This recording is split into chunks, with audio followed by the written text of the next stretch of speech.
Hello again, everybody. I'm Fran Healy, along with Ralph Kiner and Tim McCarver. We'll be bringing you all the action on this Labor Day from Pittsburgh as the Mets take on the Pirates in the first game of a 2-game series, and the Pirates trailing the Mets by 9 games. Is it too late for the Pirates, Ralph? Well, it's never too late because there have been some real collapses in baseball in the history of the game. But I think Pittsburgh has to win both these games that they have in their schedule against the Mets. That way they'd be 7 games back and still in contention. But it's going to be a long road for Pittsburgh. They have not been playing well. They're not hitting. And a tough road today because David Cone, 14-3 on the mound for the Mets. When you think of David Cone, can you think of Cy Young Award? Well, maybe not, because he doesn't have a lot of wins.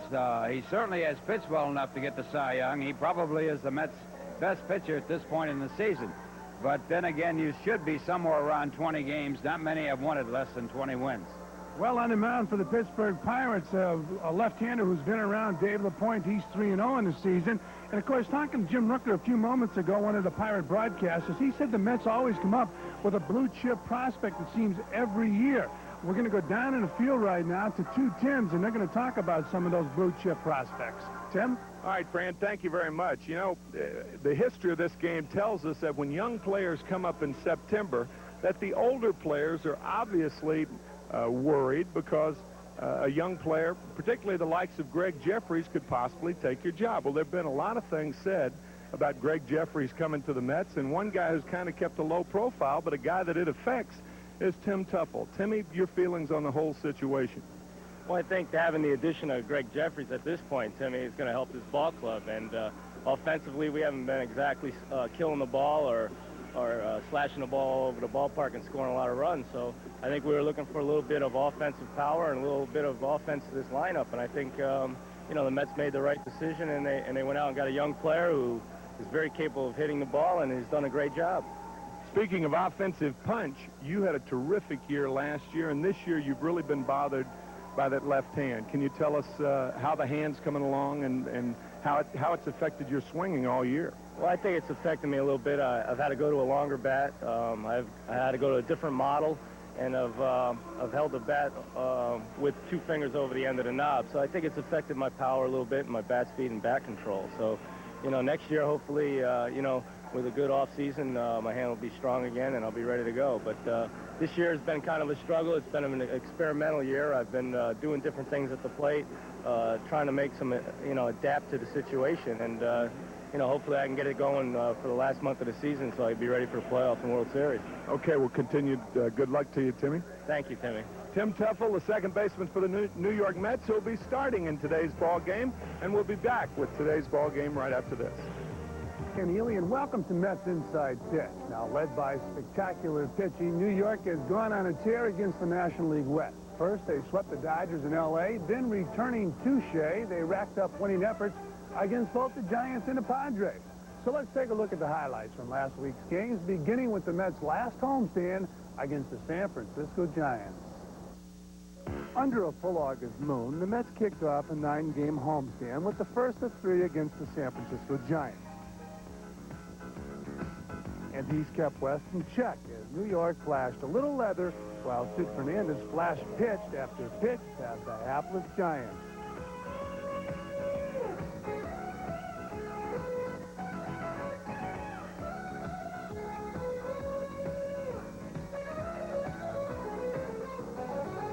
New York's first scoring opportunity came when this errant throw by Will Clark put runners on second and third.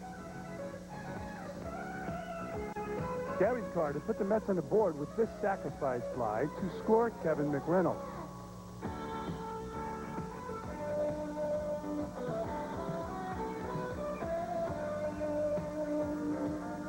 Mookie Wilson followed with this single to plate Howard Johnson for a 2-0 Mets lead. New York's defense continued to shine that night as Lenny Dykstra prevented a run with one of his patented diving catches. The Mets added an insurance run they'd never need as Randy Myers came on to strike out the side in the ninth. Throw another shutout on the fire, boys. On Saturday night, the Mets were looking to explode for their 5th win in a row. And they did. Howard Johnson got the ball rolling with this 2-out single to left. Keith Hernandez and Kevin McReynolds hustled around to score for a quick 2-0 lead.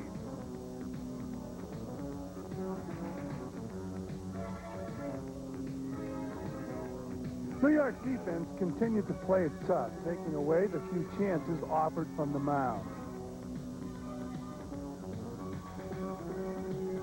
But Ron Darling wasn't offering much. Over 7 2/3 innings, Ronnie kept the Giants at bay, scattering 5 hits and only allowing 1 run. The run came in the 5th when Jose Uribe picked up Mike Aldretti with this sacrifice fly.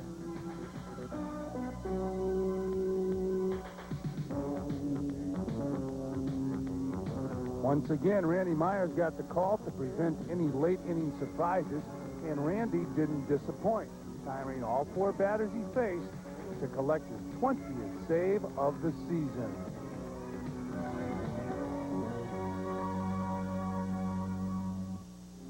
Sunday was a beautiful day in New York town, and thousands flocked to Shea for an afternoon of baseball between the Mets and the Giants. This first inning single by Darryl Strawberry scored Mookie Wilson for a 1-0 New York lead. In the 3rd inning, Kevin Mitchell evened things up with this single to plate Brett Butler. Mike Aldretti followed with an RBI single of his own for a 2-1 Giants lead. But the Mets came right back in their half of the inning, tying the game with this Keith Hernandez single.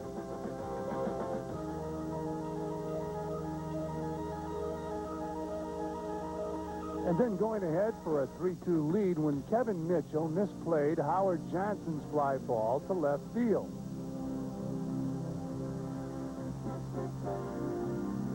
In the 5th inning, Mike Aldretti returned to hurt the Mets once again, scoring Kevin Mitchell with this double to center field.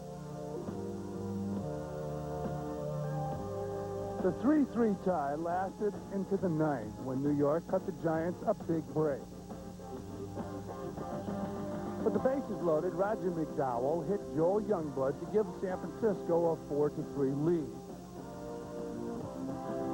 Kurt Manwaring blew the game wide open, driving this single for 3 RBI.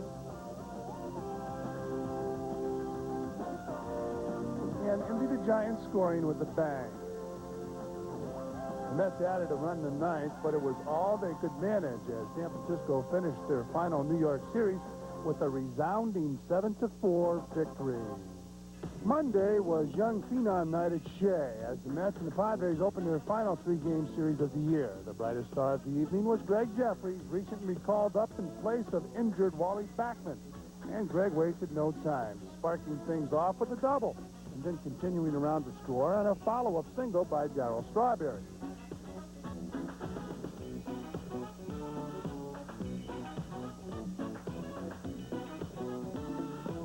In the 3rd, the youngster was at it again, connecting for his first Major League home run to put New York ahead 2-0.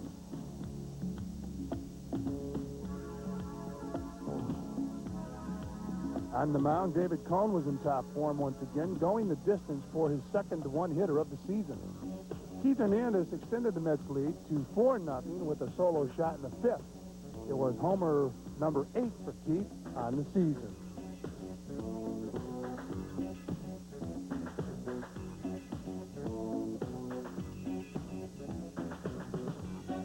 New York added a run in the 6th, and once again it was guess who? Greg Jeffries. This time Greg offered up a triple to score Mookie Wilson from first.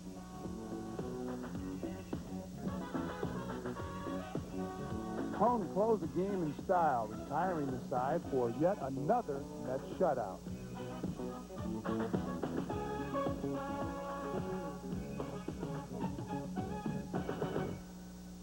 Tuesday was not a night for the fleet of foot at Shea. Inning after inning, base runners were cut down on the base paths. Barry Lyons was pegged at 3rd to end the 2nd inning.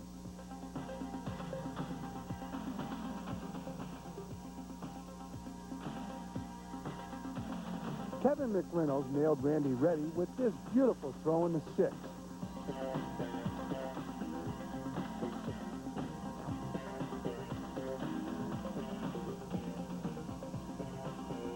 In the bottom of the inning, it was Mookie's turn to face the music.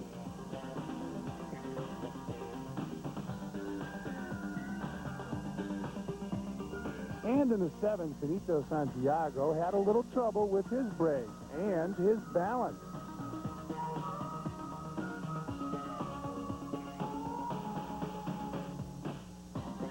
Meanwhile, Mets starter Bobby Ojeda was keeping the Padres in check.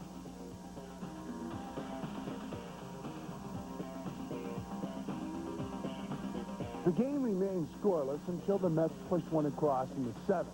The single by Gary Carter scored Kevin McReynolds for what proved to be the only run of...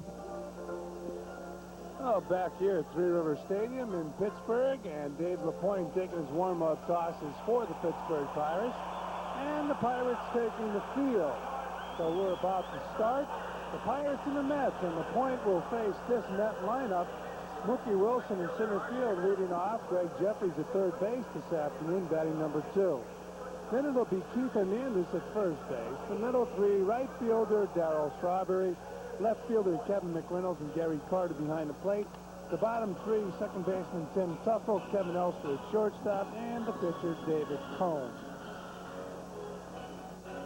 And for the Pittsburgh Pirates, it'll be Barry Bonds to lead it off. He'll be in left field, batting second to second baseman Jose Lean, batting third to center fielder Andy Van Slyke, batting fourth playing third base Bobby Bonilla, batting fifth at first base Sid Bream. The sixth batter will be the right fielder R.J. Reynolds, batting seventh and catching Mike LaValliere, batting eighth and playing shortstop Felix Fermin, and the pitcher Dave LaPointe will be batting ninth.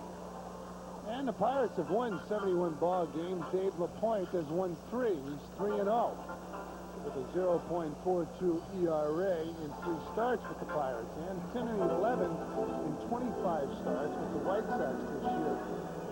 So Dave LaPointe, number 50, will pitch against the New York Mets. He'll be backed up by Sid Bream at first base. Jose Lean will be at second base. Felix Fermin will be the shortstop, and Bobby Bonilla will be at third. In the outfield, Bonds, Van Slyke, and Reynolds.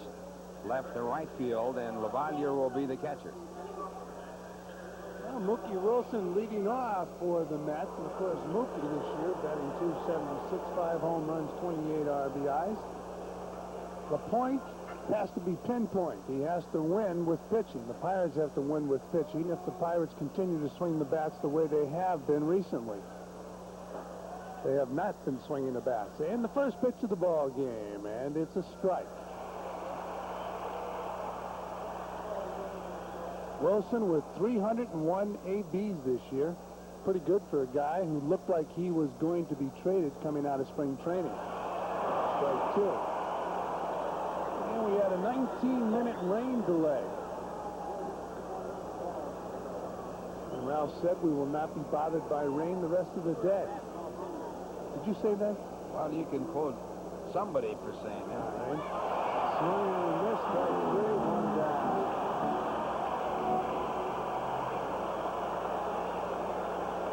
Well, LaPointe, as Fran Healy said, has to be pinpoint, and that is certainly pinpoint right there as he hits the outside corner at the knees. He has a 6-game winning streak in the month of August, and over that period he has an earned run average of 1.77. Won 3 of those games with the White Sox and 3 with the Pittsburgh Pirates in August. And he'll face Greg Jeffries, batting .391, and he swings. So far, we've seen the Met batters swing like they're swinging at a fastball. LaPointe does not throw hard. Van Slyke pinpointed LaPointe pretty well, and we'll give you that quote on Van Slyke, the center fielder, in a moment. The 0-1 pitch to Jeffries. He keys the ball. Van Slyke said, "Believe me, Dave's not smart. He just uses the most of the ability that God gave him, which isn't very much. Look at his body and his arm speed. It's not something I want my little boy to have. But the guy can pitch. He's a great pitcher, and I'm glad he's on our ball club." Well, Jeffries took outside 1 and 2. So Andy Van Slyke and Dave LaPointe, good friends. They better be. That's right. And the 1-2 pitch. Down and in, 2 and 2. From upstate New York, Dave LaPointe. Glens Falls, New York. Went to Glens Falls High School. Selected by the Brewers in the 10th round of the 1977 draft. Outside to Jeffries, 3-2. He's pitched for 6 different clubs, the St. Louis Cardinals twice. His American League totals 20 and 20 for Milwaukee, Detroit, and the White Sox. His National League totals to this year 43 and 44. And he pitched for St. Louis and San Francisco. Hey, what's going on? Was that a foul ball? Did he swing? Was it a called strike? I thought it was ball 4.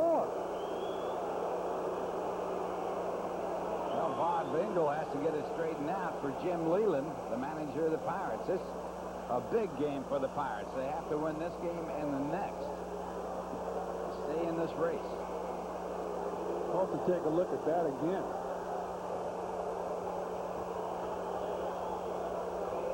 Well, here's the replay.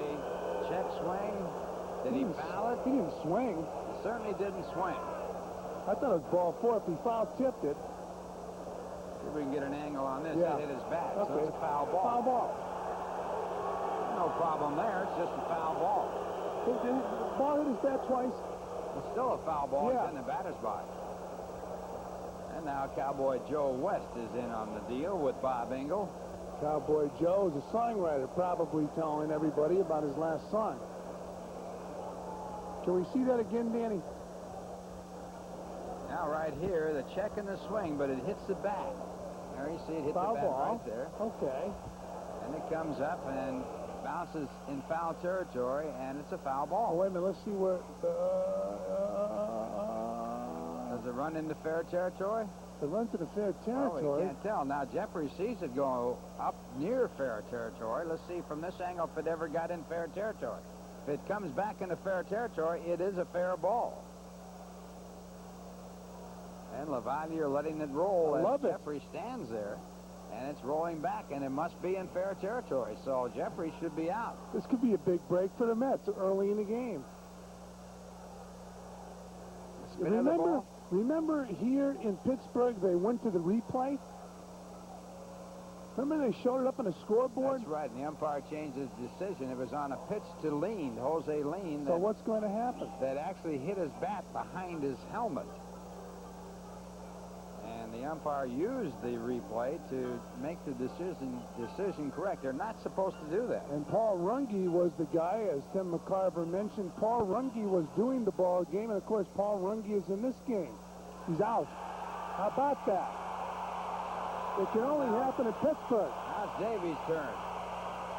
Actually, Davey doesn't have an argument. If he saw the replay, he would see the ball came into fair territory.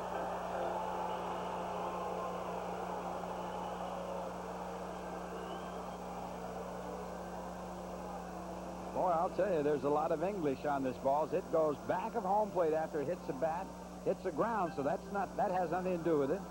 But the spin of the ball taking it back out into fair territory. Lavalier picks it up, throws to first to complete the out. I wonder if Jeffrey stayed at home plate. He started running, because I don't blame him. But what if he just stood there? Would those umpires be able to make that decision so easily? Well, anyways, 2 men down. Greg Jeffries is out. Boy, talk about English. There are a lot of basketball players that like to put English on the ball like that. So 2 men down, and the batter, Keith Hernandez. Dave LaPointe on the mound for the Pirates, and as Ralph mentioned, a very big game for the Buccos. Hernandez takes a strike. We talked about the umpires. Bob Engel behind the plate, Joe West at first base, Paul Runge down at second base, and Charlie Williams at third. Down low, 1-1 to Hernandez. Tomorrow night, by the way, final game of the 2-game series, John Smiley will be pitching against Bobby Ojeda. Smiley with a 10-9 record, Bobby Ojeda with a 9-12. One of the biggest games pitched for the Mets this year was Bobby Ojeda against these Pirates on a Friday night in New York. 2-1 on Hernandez. 1-0 ball game, and that was the start of a big series with the Pirates, and the Mets really got back on track in that series in Shea Stadium. There's a foul ball. How important, as you look at Bobby Ojeda, was the shortstop's home run in that ball game, young Kevin Elster. 8th inning home run, the only run of the game. Big home run, and Bobby Ojeda pitched a masterpiece for the Mets. Well, when the Mets had to, they came up with a big win. They did it that night, a Friday night at Shea Stadium. And the 2-2 pitch. Foul ball, so the count remains 2 balls and 2 strikes. The Mets have won 10 of the 14 games between these two clubs. 4 more to play. 2 here in this series, 2 at Shea Stadium. And the Mets have won 5 of the 7 games played here at Three Rivers Stadium.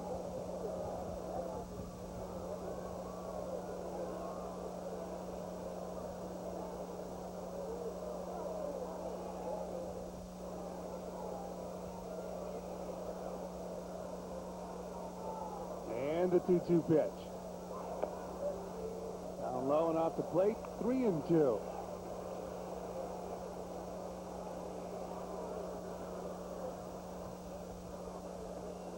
Hernandez has hit the Pirates well this year. He's hitting .353 against them. He only has 293 at-bats here in September. And he checks the swing, foul ball. That had some English on it. It's like a basketball game. You don't see this much spin in the ball, even at a golf tournament. A lot of English on the ball in a golf tournament. By the way, did you ever play basketball? Yeah. That was before the jump shot? We used the 2-hand shot. Did you? Jump ball after every basket? Listen, my coach was Hank Lissetti when I was in the service. Is that right? First man to ever throw that ball up there with one hand. The jumper. Foul ball, so the count remains 3-2. Was he from Stanford? Stanford, that's right. Because now all the great basketball teams come from around the New York area. The great college teams like St. John's, Seton Hall. He revolutionized the game of basketball, and he got his popularity when he came back to play in New York in Madison Square Gardens. Did he play against the team from Long Island? There was a college team out there. Everybody was shooting with 2 hands till he came around. And the ball gets by LaValliere, who tried to catch that ball with only 1 hand. Hernandez hustles down to third base. LaValliere gets the ball back in, so Hernandez will stay there. So, first base runner of the ball game, Keith Hernandez, and listen to the greeting Darryl Strawberry is getting here in Pittsburgh. That's a sign of respect, Ralph. Did they boo you when you went into opposing ballparks? I'll tell you a great story about the Pittsburgh fans. We were playing coming in to open the season, and Bob Elliott was our third baseman, and in infield practice he missed the ball and they booed him. Season hadn't started. I love it. Oh, Darryl just took a strike. They used to boo Bob Elliott when he'd go over and feel the ground ball that was foul and miss it. Well, this guy here gets booed here in Pittsburgh. He gets booed in a lot of opposing ballparks. In fact, he gets booed at home occasionally. Down low to Darryl. 1-1. Strawberry leading the Mets in runs, home runs, and RBIs. Darrell's had a horrible August. He had only 2 home runs, 10 runs batted in, and hit 172 in the month of August. He's glad to see September roll around. Said he loves September. Why wouldn't he? Up high. 2-1. He's had 9 hits against the Pirates this year, hitting 191, but 4 of the 9 hits have been home runs, and he has driven in 11 runs with those 9 hits. Well, 2 balls and 1 strike on the Mets right fielder. The chant goes up. The Darryl chant here in Three Rivers. He hits the ground ball. Sid Bream takes himself. And the Mets go down. They leave a runner stranded. We've played a half inning, and we have no score. Well, David Cone taking his warm-up tosses, and here are his stats. And by the way, he tossed a 1-hitter to turn back the Padres 6-0 at Shea on August 29th. He struck out 12 batters 3 times this year. So having a fine season, David Cone, a record of 14-3. And behind David will be Hernandez at first base, Jeffries at second, Elster at shortstop, and playing third base for the New York Mets. Make that at second base Tuffle and third base Greg Jeffries. So the outfield will be McReynolds in left field, Wilson in center field, Strawberry and right. The catcher is Carter. And there's the newcomer David West talking with Doc Wooden. Sandy Alomar Sr., a coach with the Padres, told me he saw David West 2 years ago. He's one of the best pitchers in the minor leagues then. This past season, supposedly he was the best pitcher in the minor leagues. Over the years, the Mets have been able to come up with some outstanding pitching prospects. West was 12-4 with Tidewater, led the league in earned run average of 180. Gave up only 106 hits in 160 innings. Now the Pirates, a good young player right here, Barry Bonds. Barry Bonds this year, interesting stats. I don't like stats, but here they are. 288, 22 and 50. 22 dingers, 50 RBIs. 7 of those 22 home runs have been as a leadoff batter in a ballgame. And he hits the ground ball up the middle. Base hit. So Barry Bonds picking up the first hit of the game.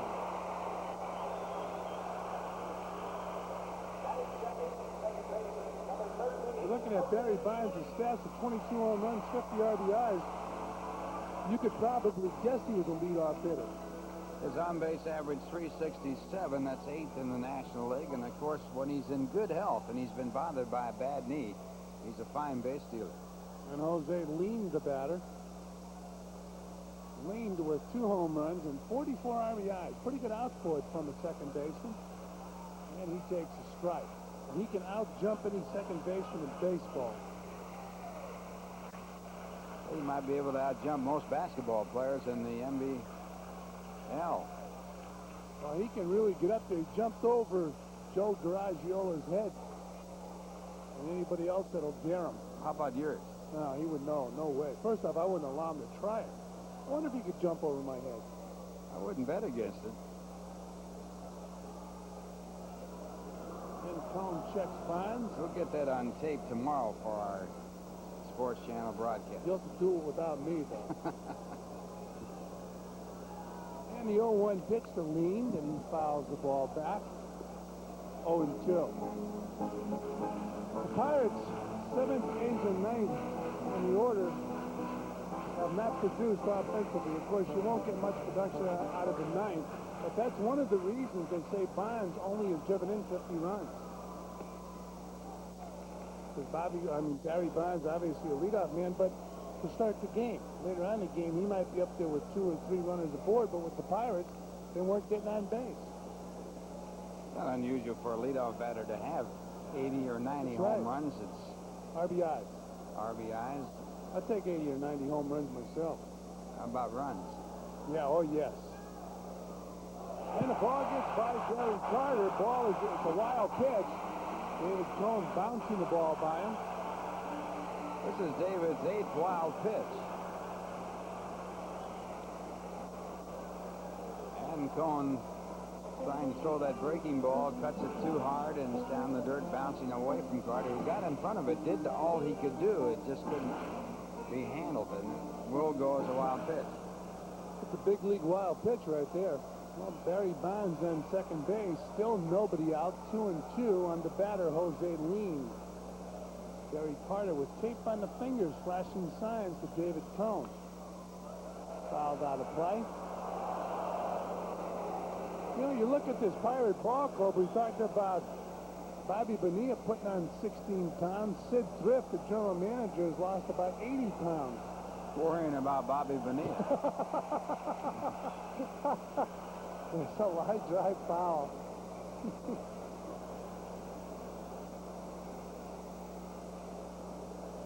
So it's still 2-2 on Lean. Andy Van Slyke on deck.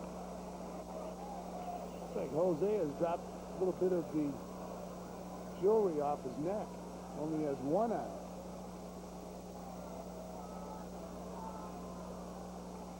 2-2 pitch is pulled foul. Remember last time we saw him lean, it looked like he was an advertisement for Cartier Jewelers in New York. Yeah, he's come off with about only 500 pounds of jewelry right now. Yeah, wouldn't you feel uncomfortable? I don't know how they can wear that stuff. He had 4 or 5 necklaces on. Oh boy, that was a shot down the right field line. And the Pirates have scored the first run of the game. Jose Lean is 0 for 3. The throw, There will be no throw. The Pirates coming out smoking here in the first inning.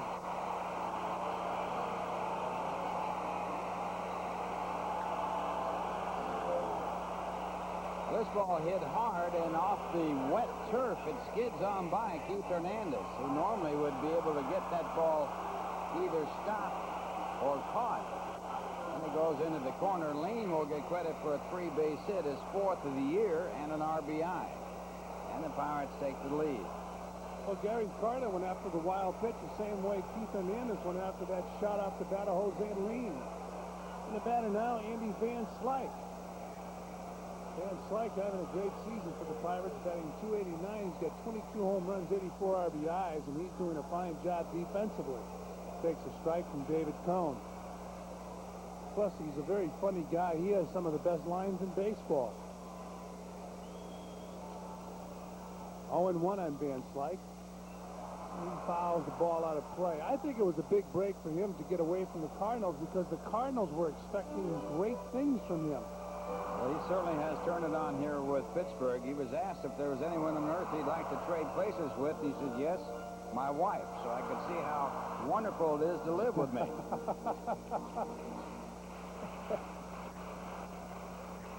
Well, he's leading the Pirates in hits, home runs, and RBIs, and he takes up high 1-2. Of course, Whitey Herzog said about him, he lives in Utica, New York, about 30 miles from Cooperstown, where the Hall of Fame is. And Whitey Herzog said that's as close as you're ever going to get to the Hall of Fame. Well, he still has a long way to go. And he hits a shot to Hernandez. He'll go home. Oh, and Lean safe. Great try by Jose Lean, and Gary Carter was unable to block the plate and make the tag.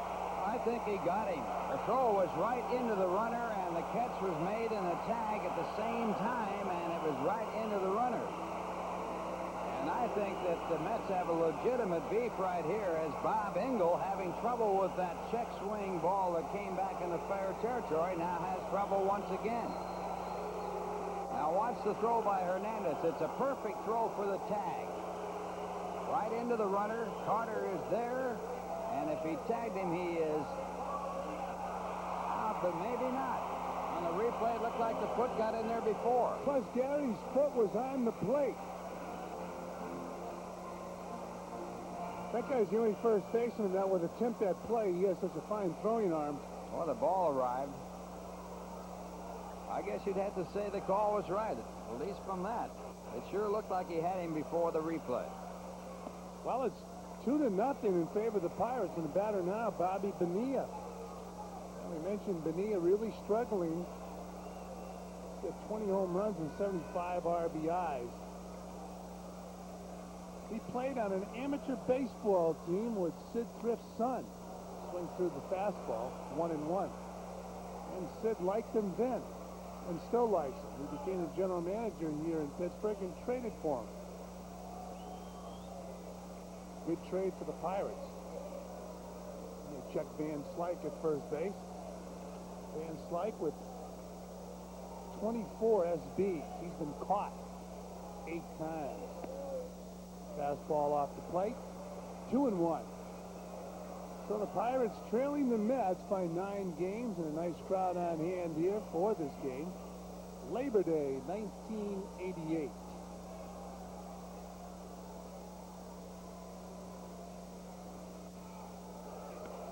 2-1 pitch is fouled out of play. So the count evens up. Well, the 2-1 count, a ideal count for the hit and run play and or the run and hit play. As you look at the crowd here at Three Rivers Stadium, the Pirates have drawn 1,619,000 and change. And they have an outside chance to break the all-time attendance record here in Pittsburgh.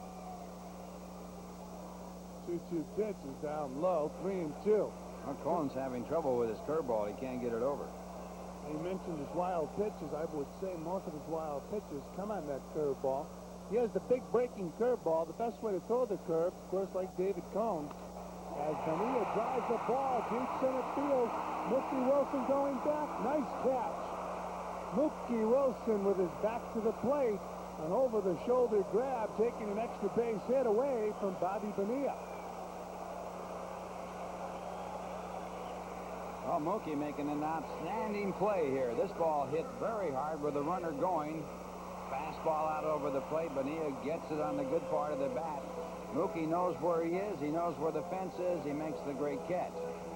Van Slyke taking his time going back to first, but he gets there safely. And the batter now will be Sid Bream. Cone checks Van Slyke. Bream with 8 home runs and 56 RBI. The Mets play him as a straightaway hitter. He is a left field hitter if you ever had one. So you would move those guys over towards the left side of the outfield. You want to stand up and start shaking your hands up here? Well, Bream hits the ball the other way very well. Has a lot of two-base hits. Most of them go in the alley in left center. There's a strike. 1-1. 32 doubles. The leader is Galarraga with 39 doubles. The one thing the artificial surface has done to the defense is to play everybody about the same on the artificial surface. There goes Van Slyke. Perfect throw. And they get him at second base. Excellent throw by Gary Carter. They got him twice. And he might be hurt. Jamming that hand into the bag with a head-first slide, and there's a possibility he's got a bad hand that might keep him out of the game. Oh, they can ill afford to lose Andy Van Slyke. He is certainly their MVP player. There's a perfect throw by Gary Carter. The Mets are throwing out only 21%, and he got that throw down their blueprint. He got him once, and then he went off the base. Watch this. He's out there. He went off the base. They got him again. Here's a fly ball left field. Kevin McReynolds is under it and makes the catch. So Bream flies to McReynolds. And the Pirates go down. That's before they scored 2 runs. And at the end of 1 complete inning of play here at Three River Stadium, Pirates 2, Mets nothing. Andy Van Slyke hurt the hand diving into second base. Here's a replay of the throw. Carter makes a perfect throw. The tag is made by Elster, and he jams that left hand into the bag. And as he came off the bag, he was holding the left hand, so the injury has to be a serious one if they lose him for any length of time. And Glenn Wilson is now in center field. The batter, Kevin McReynolds, he just swung over that off-speed breaking ball for a strike. McReynolds has 468 at-bats. He takes strike 2. McReynolds batting .284.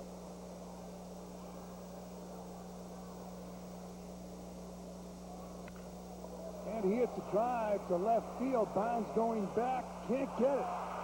One hop off the wall. McReynolds cruising into second base with a stand-up double.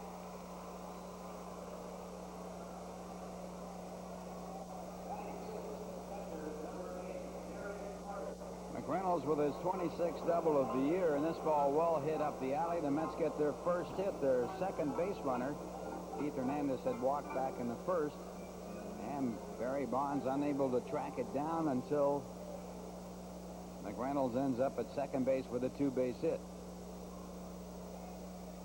So McReynolds on second base, and the batter, Gary Carter. Able to .6-2 lifetime in 18 games against the Mets. His first major league shutout was a 6-hitter against the Mets in 1984. How important do you think all that nonsense is, Ralph? Stats against a certain team. Well, I think it makes for conversation, but it doesn't tell the whole story. It's sort of like a bikini. Yeah? I like it. Now you're talking. Tell us more. Well, you can figure that out. It shows an awful lot, but not everything. Jeez. Like an X-rated broadcast. Up high to Carter, 2-0. Well, one thing about baseball, it runs in cycles. You'll have times when everything goes for you and times when they don't, and also you can be hot for a while and then not hot. 2-0 and Gary Carter. I don't like those stats. Of course, if you had my stats, you wouldn't like them either.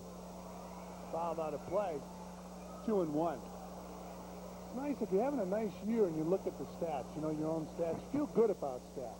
You figure they do tell the whole story.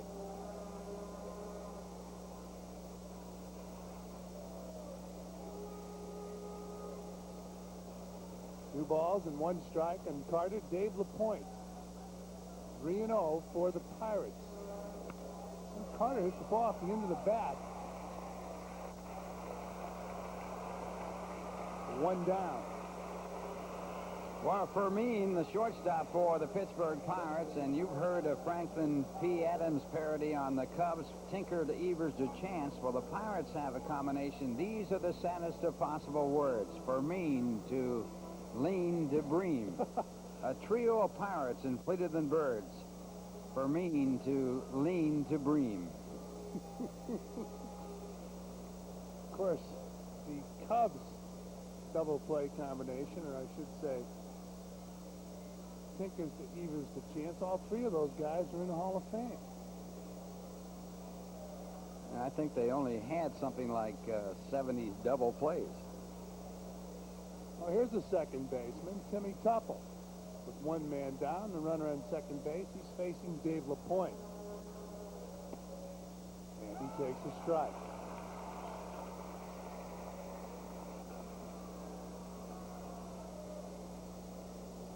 Big question is, who was the third baseman in that double play combination of Tinker to Evers to Chance?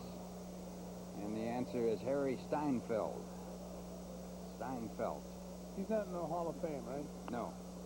There's the ground ball to short. Fermin to Bream. 2 down. Well, again, the Mets with a leadoff double and failing to advance the runner. Carter with that soft loop to the shortstop, and then Tuffle grounding out to short. And the batter now, Kevin Elster. Kevin's got a little necklace on. Of course, how about the tennis players? They play with a watch. They have a wristwatch on there. I've never seen anything like that. Imagine hitting with a watch on. No, I have never seen anybody wear a watch playing baseball. I hope we never do. Elster hits the ball in center field. Will it drop? Yes, it does. Here comes McReynolds. The throw cut off. Wisely cut off. McReynolds scores, and it's now 2-1 in favor of the Pirates. So Kevin Elster, a base hit and an RBI. Elster with good success this year against Pittsburgh, hitting .265 coming into this game, and this is his 8th run batted in. And he has hit 3 of his 9 home runs against the Pirates, and that's his 36th RBI. So Kevin Elster with 9 home runs and 35 RBIs. A lot of complaints here in Pittsburgh about the shortstop position. In fact, I was told that the Pirates offered 3 players for Scott Fletcher, member of the Texas Rangers, to get him over here to play shortstop. They say the one priority for the Pirates is a shortstop for 1989. Belliard with only 11 runs batted in, played in 99 games. And Fermin has no home runs, I think, in 5 years in professional baseball. He has absolutely no power at all. And he has played in 23 games with 1 run batted in with no home run. I believe Belliard's gone about 37 or 38 games without an RBI. 0-1 on David Cone. Now it's 0-2. Well, the Pirates have played good baseball this year. They trailed the Mets by 9 games, but the Mets way over 500. Their record right now, 80-54. 26 games over 500, the highest point they've been over 500 this year. And Cone takes, so it's 1-2.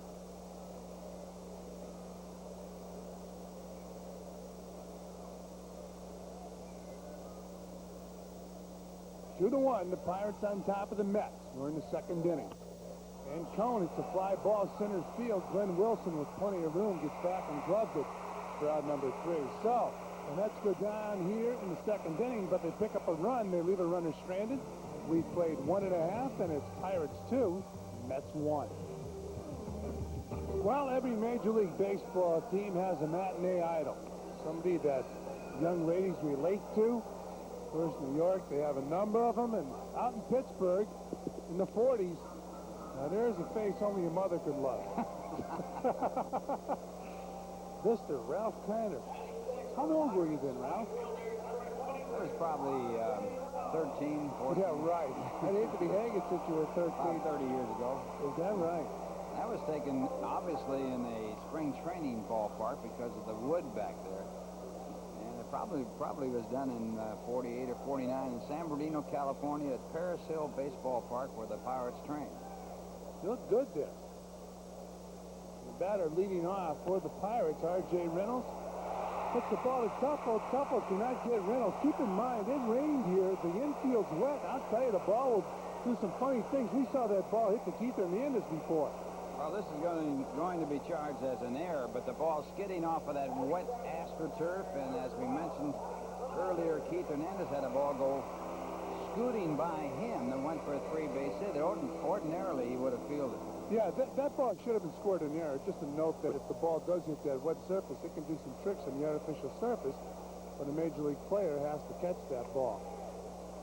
And here's a fine Major League catcher, Michael Vallier. Last year, he won the Gold Glove in the National League.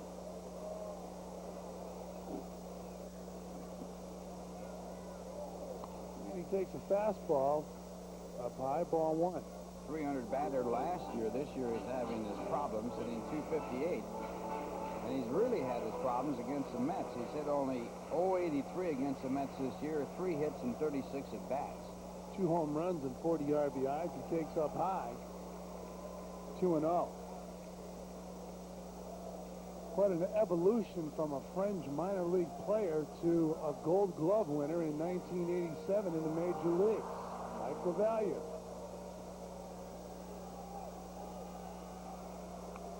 Fouled the ball off. 2-1. Signed with the Phillies and then moved over to the Cardinals. He and Andy Van Slyke are the comedy relief on this ball club. They are really fine players on a ball club. They keep everybody loose. And they both came over in the Cardinal trade, along with Mike Dunn. 2-1 on LaValliere. What was that? I don't know. Look like a balk. Yeah, it was called. Balk was called on David Cone.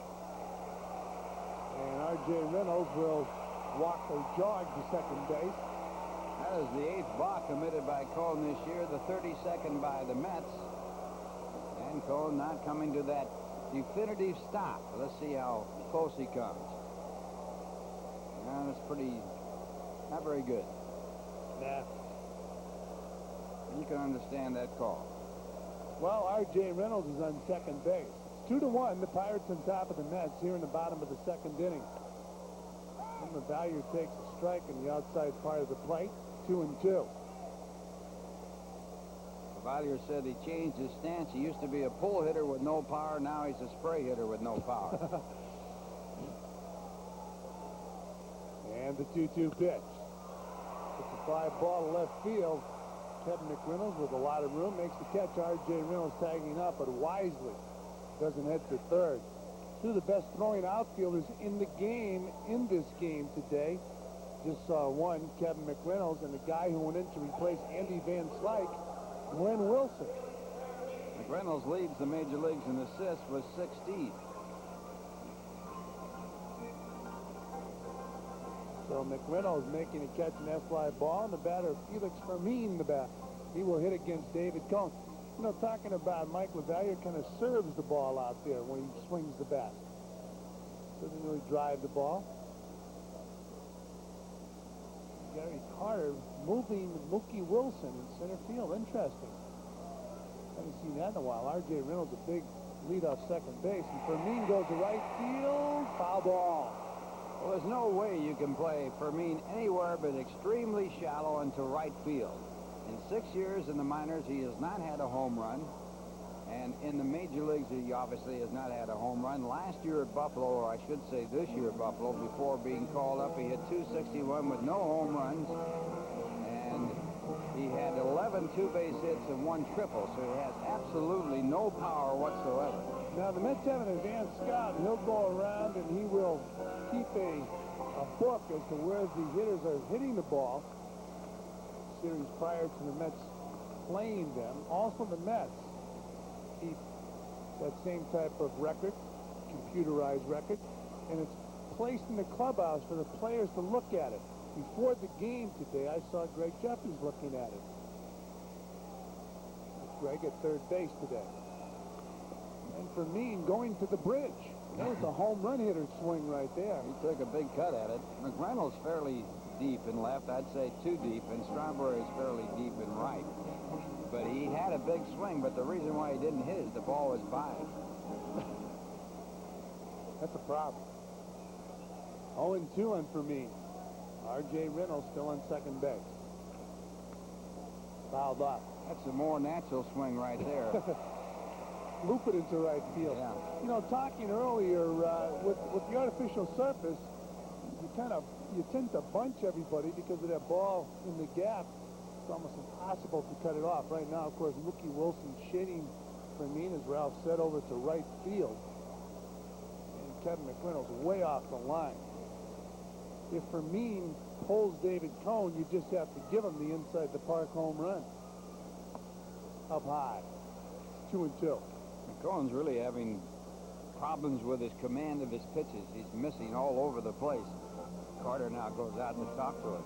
So the Mets have to stay close until Cone can get his stuff in gear. As I mentioned, the Mets right now with a record of 80-54 here on September 5th. David Cone with a 14-3 record. The Pirates 71-63. Wow. That's a tough catch right there for Kevin Elster. Good velocity from David Cone. Elster going down on both knees to catch that ball. Did he hurt his right leg? Looks like he did. Well, that's the one play I hate, that pickoff to second base. Rarely do you get the runner. Fermin hits a fly ball behind second base. Tim Tuffle's there, and he makes the catch for out number 2.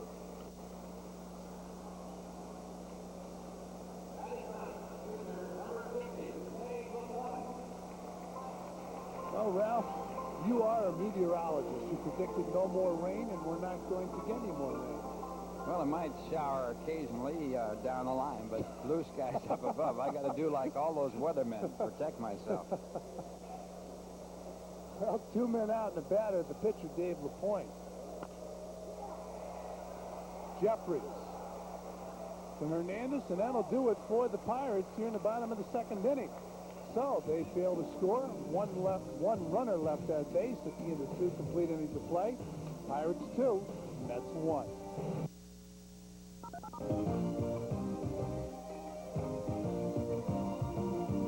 Dave LaPointe has completed his warm-up tosses as we go to the top of the third inning. Mookie Wilson will lead it off, to be followed by Greg Jeffries and then Keith Hernandez. So the top of the Met batting order. 2-1, the Pirates on top of the Mets. 2 hits for the Mets, 2 for the Pirates. A cool day here in Pittsburgh. Nice crowd on hand, and Mookie swings through the fastball, strike 1.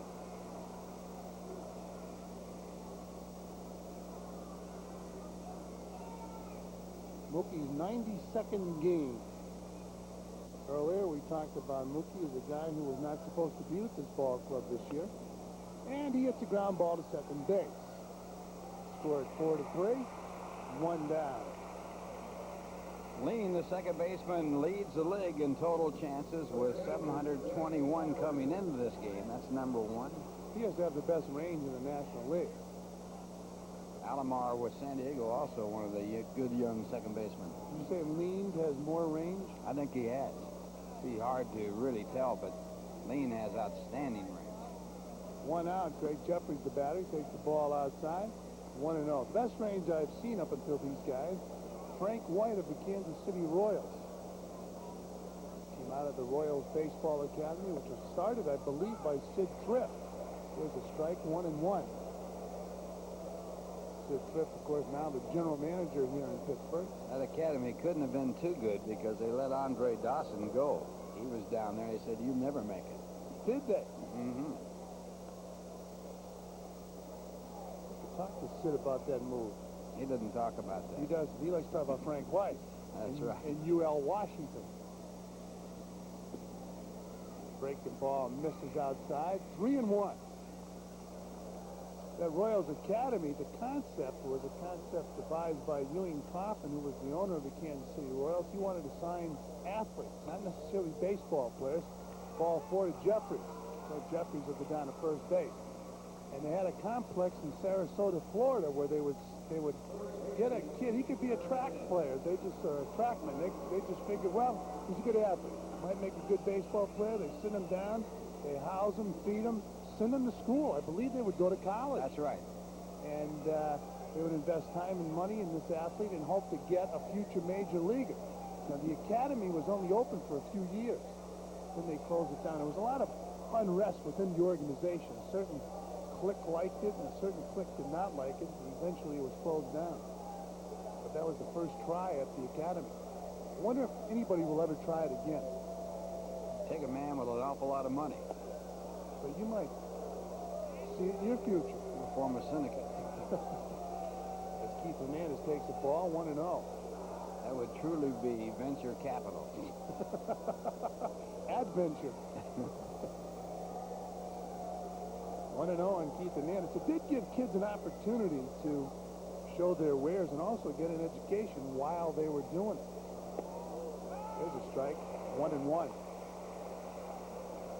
I believe they got a few players. A couple of them were fringe major league players, but Frank White, of course, most famous major league player, graduating from the academy, and UL Washington. 1-1 on Hernandez. The strange thing about that operation was that if you developed, say, 8 or 9 outstanding players that would be major league quality, you still don't own them. They still go through the draft. That's right. So you wouldn't be assured of having them on your ball club if you spent the money for them. And of course, free agency, it was non-existent then. It'd be a shame now you invest that time and money in a player, develop him, he becomes a solid major league player. You have a contract squabble. He holds it against you and plays out his option. That doesn't seem very fair either. 1-1 on Hernandez. 2-1. Well, do you think Hernandez was the bellwether for the ball club this year? The guy the Mets could not win without? I don't think anybody is. No? I think you have to have a combination of players. Not one man's going to put you over the top. And the Mets have played about the same as they played without him. He certainly is a key in the ball club, and he certainly is a man you would miss over the course of a full season.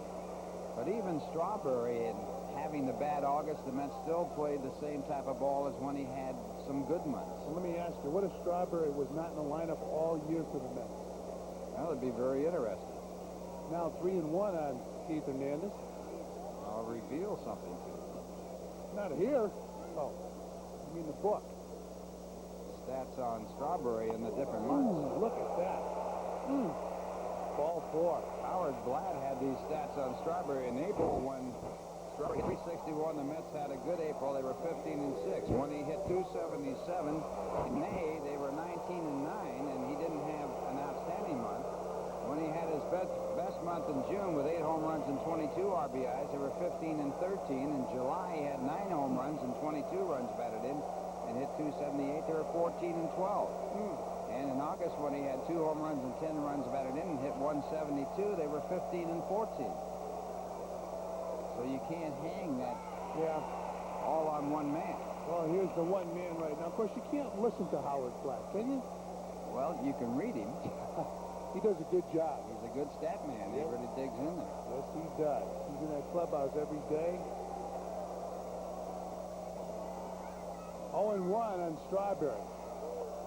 Outside, 1-1. Boy, the coverage of major league teams today is just unbelievable. turn on the television set at night, you're going to get every stat. And if you want to find out about a guy, turn on some of those cable stations, you're going to find out everything about baseball players. Line drive, base hit, right field. And the runner, Jeffries, held up at third. How about the throw? Well, of course, Sammy Palazzo, the third base coach, can't tell how bad the throw is going to be. He has to make his decision before the throw is made. Right. And with Jeffries running, he decided to hold him there, and R.J. Reynolds made about as bad a throw as you'll ever want to see. But a nice play by Dave LaPointe. And right here, the hard hit ball to right. It was hit too hard to score a runner on a good throw, but this throw was halfway toward third and over the head of everybody. And look at LaPointe making the catch in front of the dugout. And how he was there, I'll never know, because he should be a little more back of the catcher. Well, Jim Leland is going out to the mound right now. As you take a look at it again, that's a great play by LaPointe. The only thing that kept the ball in the ballpark was LaPointe's glove. And saved 2 runs. And Ray Miller out talking to LaPointe. Bases are loaded. With Mets, 1 man down, the batter Kevin McReynolds. Now, what would Ray Miller be telling Dave LaPointe? Well, he's got to get his TV time. That's right. Caught Ray Miller. I caught Ray Miller in Dubuque, Iowa. Did he ever pitch in the majors? I don't believe he did. He was a lot older than everybody else, even in Dubuque, and he was like he was almost like a player coach back then, but he was maybe early 20s. Did a fine job with the Orioles after George Bamberger was the pitching coach, and then Ray went out to Minnesota, managed there, was fired because of the pitchers. They couldn't win. He left and the pitchers won. Figure it out. Here's the first pitch to McReynolds outside, ball 1. I thought Tommy Lasorda, you talked to Tommy Lasorda and Davey Johnson yesterday. I thought it was excellent. Lasorda talking about managers. He hit it right on the nose. He gave the example of the hit and run with different managers. And McReynolds hits the ball off the end of his bat. They get the lead runner. Nice play by Sid Breen. 2 down. Very good play by Breen. Breen leads all first basemen in fielding percentage at .996. He's made only 4 errors. This was not an easy chance. That half hop, he gets it to the catcher. All he has to do is stay on the home base, and he does to pick up the force play at home. Jeffries making a tough slide in there, and no chance for a double play. So that could be a big out in this ball game. So 2 men down, bases still loaded with Mets, and here's Gary Carter, who lines softly to Felix Fermin, the shortstop, his first time up. 2-1, the Pirates on top of the Mets were in the top of the 3rd inning.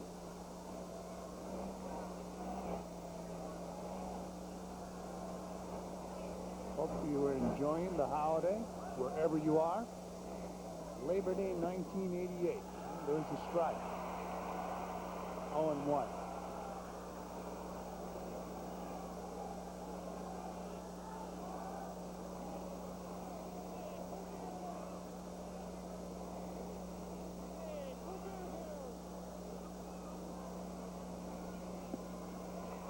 Another strike. Boy, he has pinpoint control this afternoon.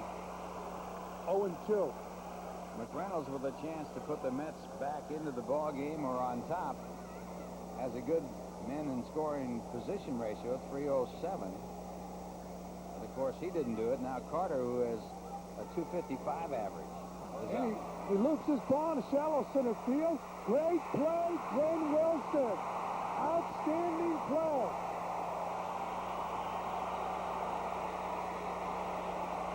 So Wilson saving the day for the Buccos. The Mets clearing 3 runners here in the 3rd. They fail to score. As you watch it again, the score is 2-1 Pirates.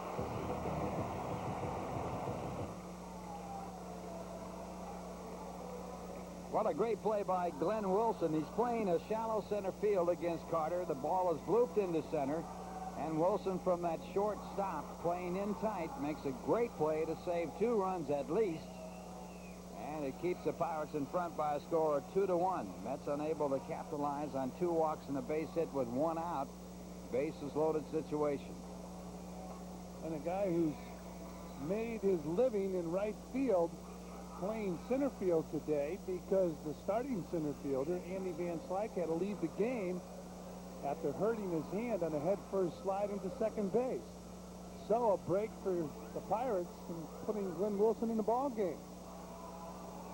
Not to say that Andy Van Slyke wouldn't have made that play, because Andy's a tremendous defensive center fielder and also plays a shallow center field. So Glenn Wilson, and there's Davy Johnson. And the Mets stranded 3 runners in the top of the third. They're trailing the Pirates 2-1, and we go to the bottom of the third. Barry Bonds will lead it off. He singled his first time up, went to second on a wild pitch, and came around to score on a triple by Jose Lean. Pirates scoring both runs in the first inning. So Barry Bonds leading off for the Buccos here in the third. David Cone throws a fastball up high, ball 1. Barry choking up on the bat. Swung on and missed. 1-1. Barry's father, Bobby Bonds, the guy who held the bat down at the end, was a right-handed hitter, right-handed thrower. Of course, the son, Barry, choking up on the bat. Barry Bonds in left field now, played left field throughout his college career. There's a strike. They say he has a lot of confidence in his ability. Sometimes maybe too much. Swung on and fouled, tipped into Gary Carter's glove. Strike 3, 1 down. That is Cohn's first strikeout of this game. He came into the game with 161 strikeouts, 4th in the National League. He's now tied for 3rd.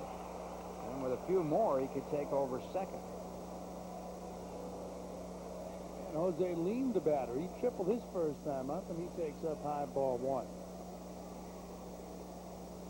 You're talking about Bobby Bonds. Think he has the stats to be in the Hall of Fame? No. No? There's a strike. 0-1. Fine ball player, though. Yeah.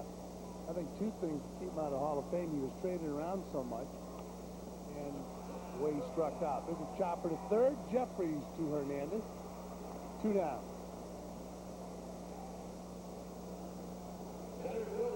So 2 men down, and the batter will be Glenn Wilson. Talking to Phil Pepe the other day, he felt a few guys were fringe minor league players, or Hall of Fame players, I should say. Of course, he was involved in all that controversy last year when the writers failed to send in a name on the ballot. Phil Pepe, Bill Madden, and a couple others didn't vote for anybody. There's a high chopper right back up the middle. Tuffle to first. He bounces it, but Hernandez scoops it. Glenn Wilson's out. So the Pirates here in the third, 3 up, 3 down. At the end of 3 as Tim joins Ralph. It's Pirates 2, Mets 1. Well, we're going now to the top of the 4th. The Pirates leading by a score 2-1, and coming in here, a man who led the league as a catcher in 3 base hits. The only catcher to do so, Tim McCarver. Beautiful day after some rain early, huh? A little bit of rain early, but now it's coming on. For the Mets, it will be Tim Tuffle to lead it off. Dave LaPointe, the pitcher, and LaPointe picks up a fastball strike. Tuffle grounded out his first time up.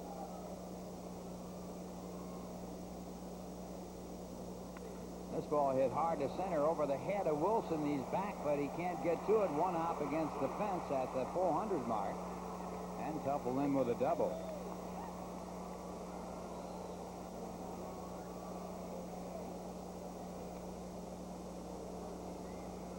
There aren't too many times when you see major league hitters, and we can count the times on, I guess, 20 or 30 times where the ball has stayed in the ballpark and it's gone over the center fielder or the opposite fielder's head this year. You can afford to play shallow and still get back on balls hit over your head. Occasionally, however, you get burned, and you got to give the hitter credit. Tuffle with the rope to center. Tuffle with his 14th 2-base hit, and that'll bring up Kevin Elster. Elster singled in the Mets' first run and only run back in the second. And a little looper in the left field. Barry Bonds moving up on it, and he makes the play. Tuffle back to second base. So one away, a runner at second. We're in the top of the fourth. The Pirates leading by a score of 2-1, and the batter will be David Coney.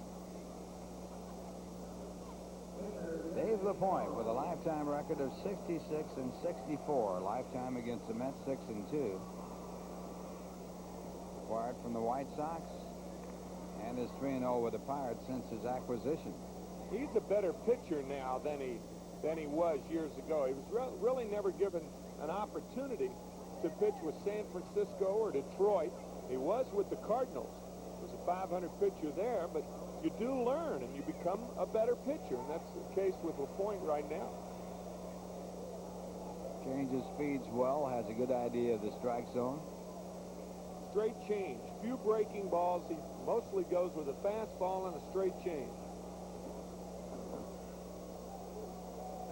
Cohen with a one-strike count has had 10 hits this year, and he has driven in 1 run. Mets with a time run at second base. And the breaking ball inside, so the count, 1 ball, 1 strike.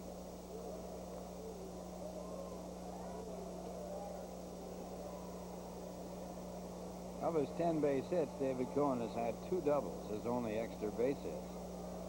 Outfield very shallow. And that pitch a ball, so it's 2 balls and 1 strike. Tuffle will have a tough time scoring on anything hit with any speed at all toward the outfield.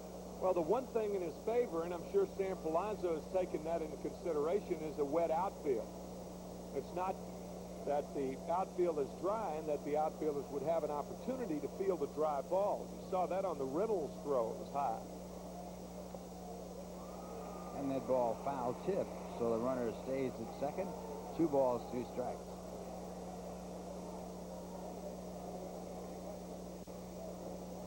Had a brief rain delay at the start of the ball game. Passing shower.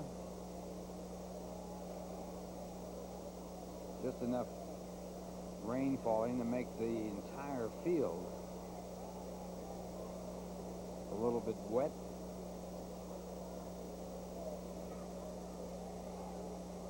Two and two the count. Dave LaPointe working for the Pirates against the Mets for the first time. Ground ball to the second baseman, Jose Lean. And on the out, Tuffle moves over to third. So a runner at third with 2 men away, and Mookie Wilson the batter. Mookie is 0 for 2.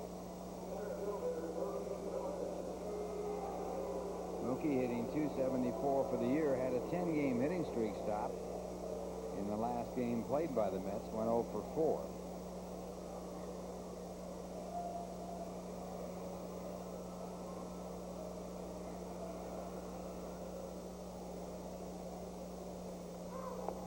And the first pitch, a fastball for a ball. Both the Pirates and the Mets have 2 games to make up if it would mean first place in the National League East. And this one down the left field line of his fair. It's extra bases, and it's a foul ball. What that means is that technically, and the way I would look at it if I were the Mets, is that they have a 7-game lead. And the reason for that is if they end up the season with a 2-game lead, the 160-game season, with a 2-game lead over the Pirates, somebody's going to have to play somebody. Pirates have to play Atlanta, and the Mets have to play Cincinnati. And or the Dodgers. And this ball popped up, and it's playable. Bonilla, the third baseman, making the call. And the catch retires the side. 1 hit, a leadoff double. Again, the Mets leave a runner in scoring position after a leadoff double. And the score at the end of 3.5 innings, the Pirates 2 and the Mets 1. Start computers by Vindex Thermal. We're going to the bottom half of the fourth. A good crowd on hand as the Pirates lead the Mets 2-1, with Pittsburgh coming up against David Cohn in the 4th inning with Bobby Bonilla to lead it off. Bonilla making a bid for an extra base hit, saw Mookie Wilson make a fine play in his ball. Deep center field, his first time up. Bonilla, switch hitting third baseman from New York City, and the first pitch, a curveball in there, called strike. Pirates getting 2 runs in the first inning, threatening in the second and not scoring, as they had a runner at second with no one out. And it's hit right at Kevin Elster. So Bonilla has his second at bat with no results. And it brings up Sid Bream. Bream flat out to left field his first time up. Batting at .276. He has 8 home runs, 56 runs batted in. And the first pitch, ball 1.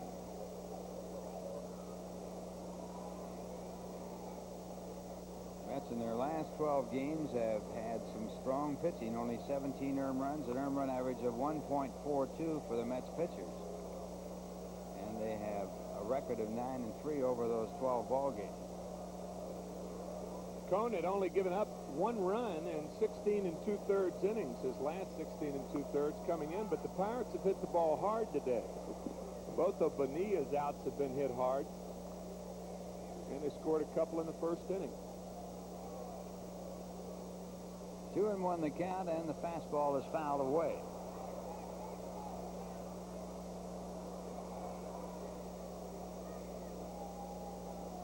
Back on August 29th, David Cone, a 6-0 one-hitter. It was the first one-hitter since Doc Gooden one-hit the Cubs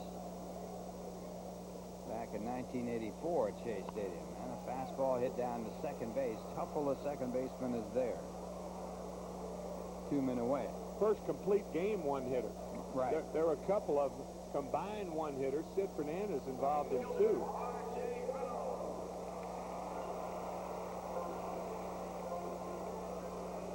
Now the batter will be R.J. Reynolds, who was safe on an error his first time up.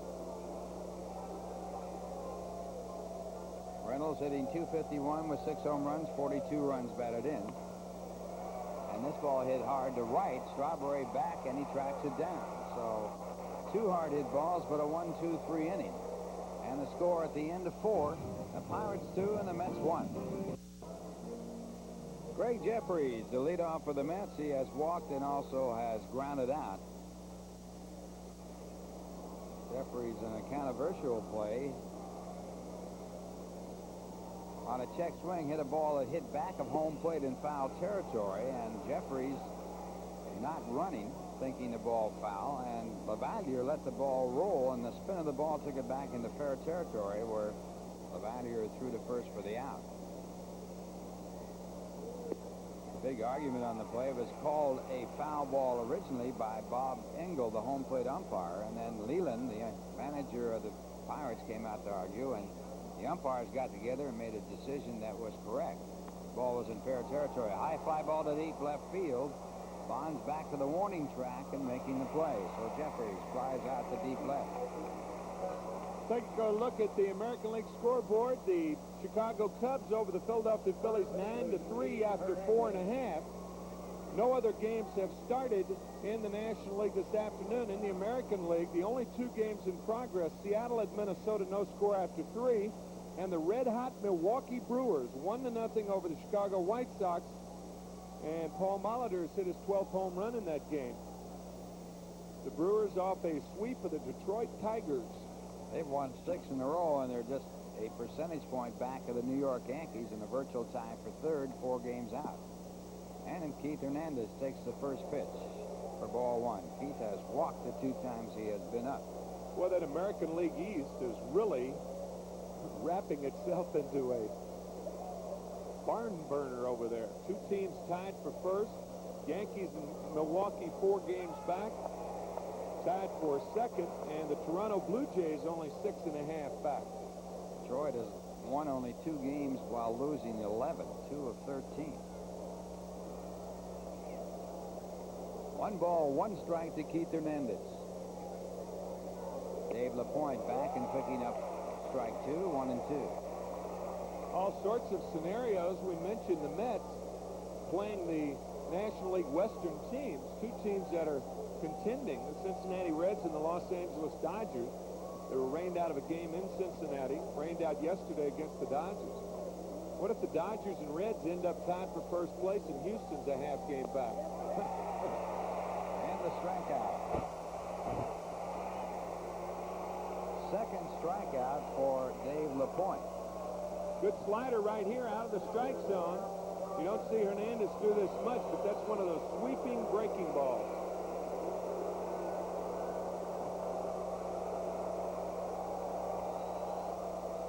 So now 2 away, and the batter will be Darryl Strawberry. Darryl with a single and 2 at-bats. Single hard to right field.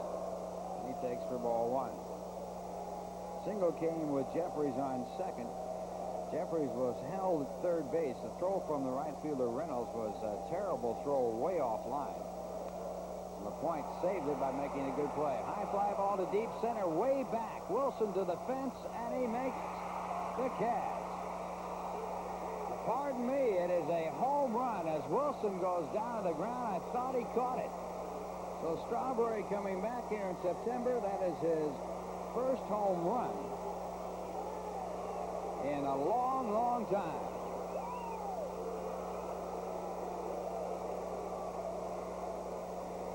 First home run since August 16th. Three Rivers Stadium here in Pittsburgh. The home of Darryl Strawberry's first home run and his last home run.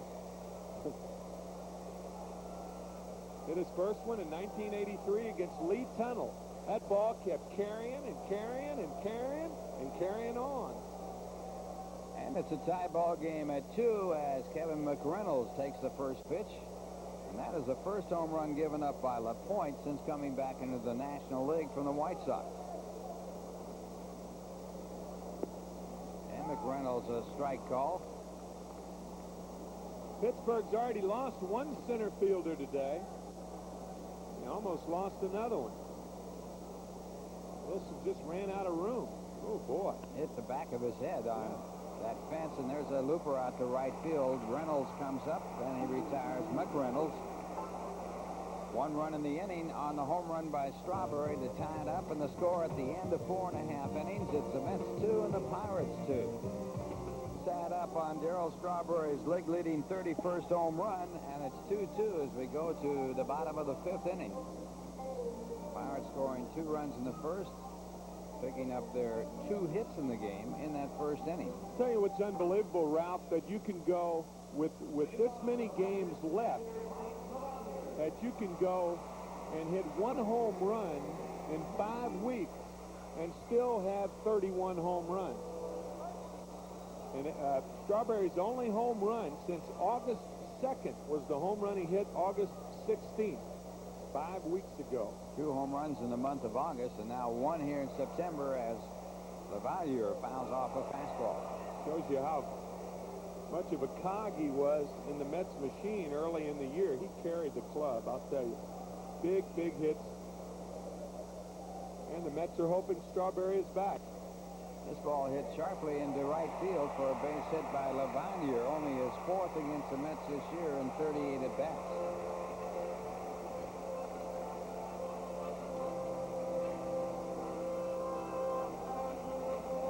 So David Cone with the leadoff batter on first base. Tie ball game at 2, and the batter coming up is Felix Fermin. Felix popped up to second his first time up. Normally you'd see Fermin bunting here, but now with the pitcher coming up next. So when a manager has an opportunity to make a move right here, it will be the hit and run instead. And Fermin swings and misses. Somebody warming up for the Pirates, but they're just getting their throwing in. I don't think you're going to take LaPointe out of a game like this. That's why you let Fermin hit. Fermin hitting .268. He has 1 run batted in. And he hits it out toward right field. Strawberry shaded over there, but not able to get to it as it goes in the foul territory. That right-hander warming up for Pittsburgh is Randy Kramer. So there's no chance that they're going to pinch hit for LaPointe here. He's just getting a youngster getting his work in. Dave LaPointe in the on-deck circle.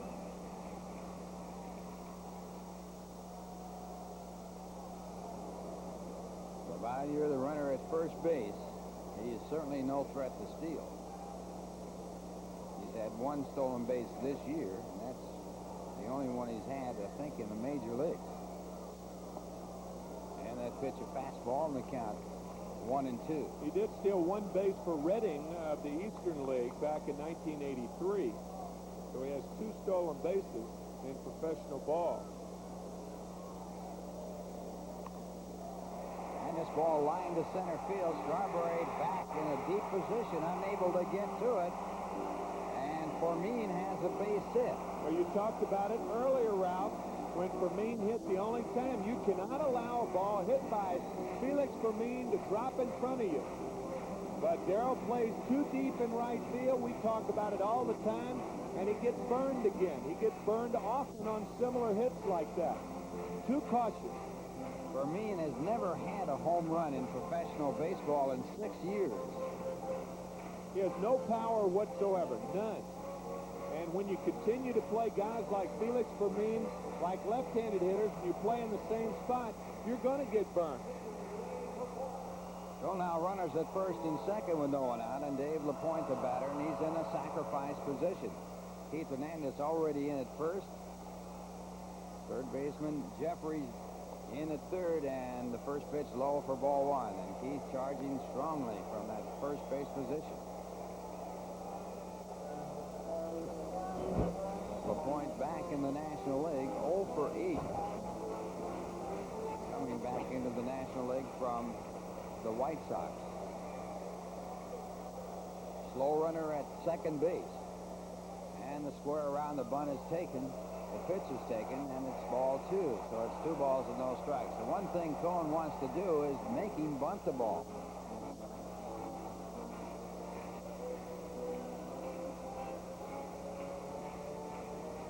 Gene Lamont talking it over with LaPointe.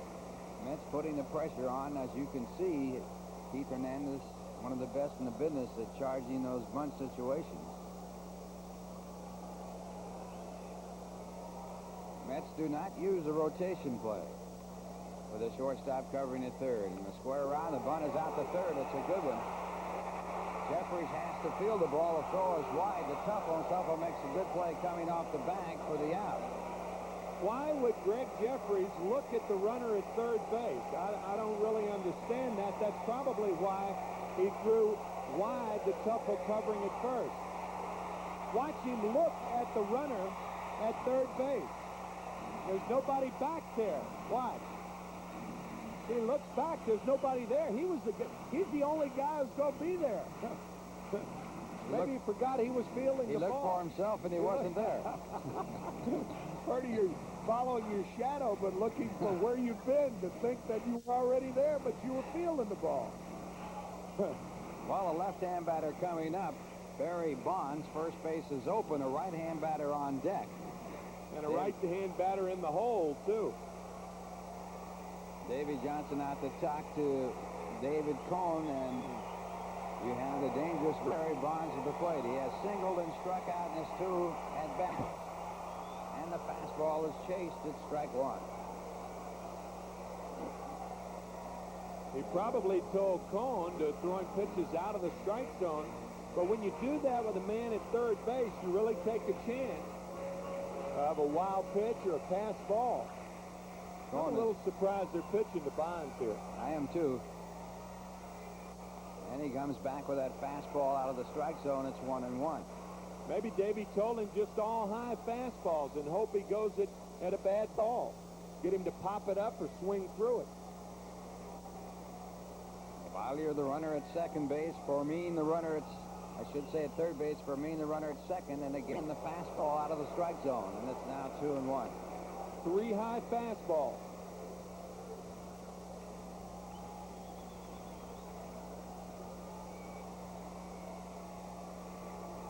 Two balls, 1 strike to Barry Bonds.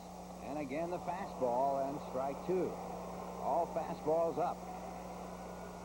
Hoping that Bonds will chase the ball out of the strike zone. He has that reputation. And and either hoping for a strikeout or a pop-up. Jim Leland, the manager of the Pirates, are down to their last part of their season, and a strike 3. A good fastball. All fastballs, and he powers him out. Boy, how about that? A lot of times when a manager goes out there with a base open, guys are more inclined to look for breaking balls, one after the other. Davey Johnson reversed it and told Coney to go after him with high fastballs out of the strike zone. Strategy pays off. So now 2 men away. Runner still at second and third, and the batter's Jose Lean, who has tripled in 2 at-bats. And the breaking ball for ball 1. Coney has the luxury of walking Lean as first base is open. Mets are tied with the Pirates at 2-2. We're in the bottom half of the 5th with 2 men out. And the fastball is missed. That fastball right in the solid center.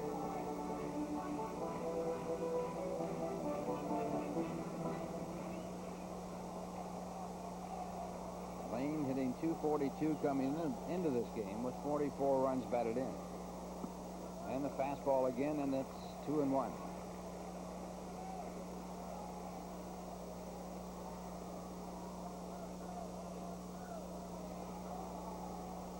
Coney has struck out 2 in this game.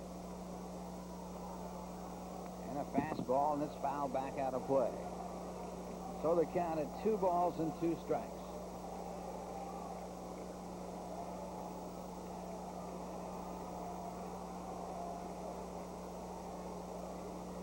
Back-to-back leadoff base hits, a sacrifice, runners at second and third, and now 2 men out.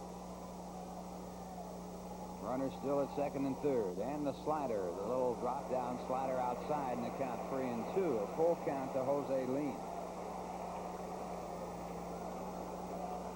On-deck batter Glenn Wilson.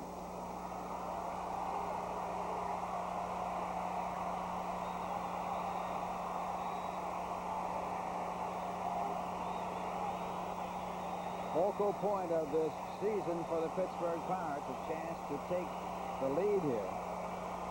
A game they must win.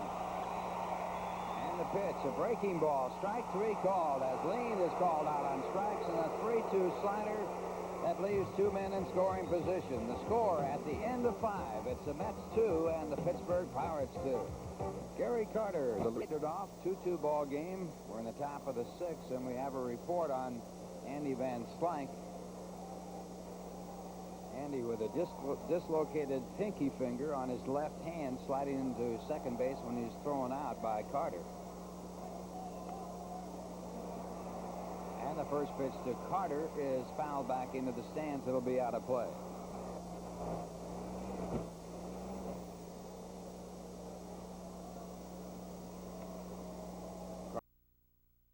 The leader off, 2-2 ball game. We're in the top of the 6th, and we have a report on Andy Van Slyke.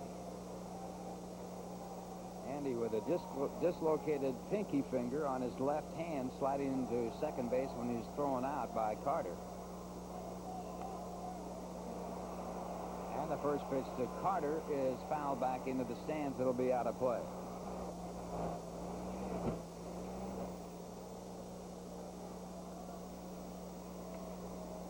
Carter, batting for the 3rd time, is 0 for 2. He was out on a great diving catch by Van Slyke's replacement, Glenn Wilson, in the 3rd inning. That saved at least 2 runs for the final out of the 3rd with the bases loaded. And this ball hit into the left field area coming over his bonds, but he hasn't got a chance for that one, and it drops in foul territory for strike 2.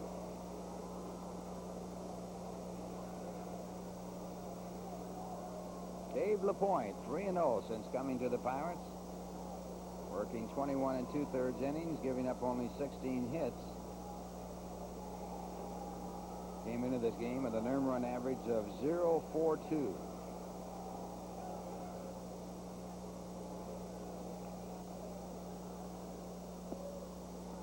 And that's ball 1, 1 ball, 2 strikes.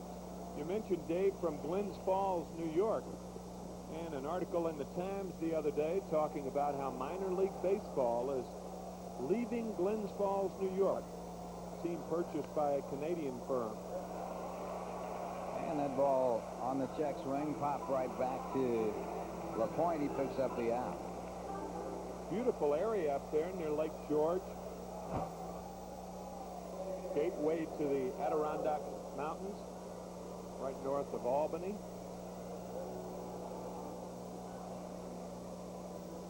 Mets at one time had a farm club up there.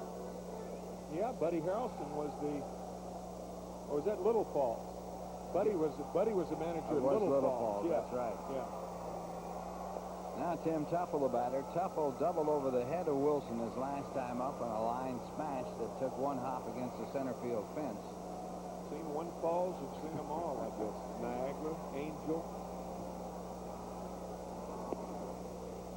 And the count goes to 1-1.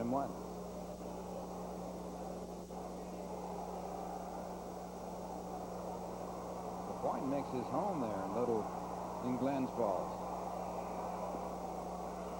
Tuffle totally fooled by the breaking ball, and it's 1-2. 2-2 ball game, 1 man out, top of the 6th inning.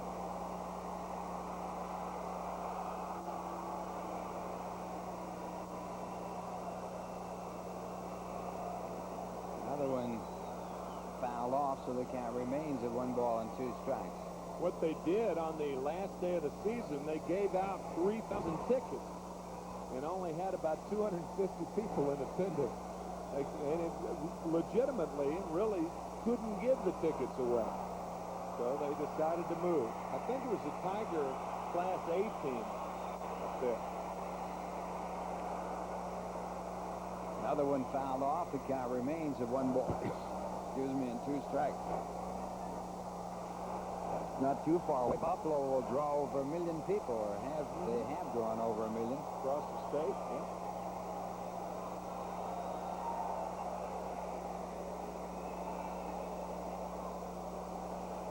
One and 2, and it's hit hard down to third. Good play by Bonilla. The throw to first base for the out. 2 men out.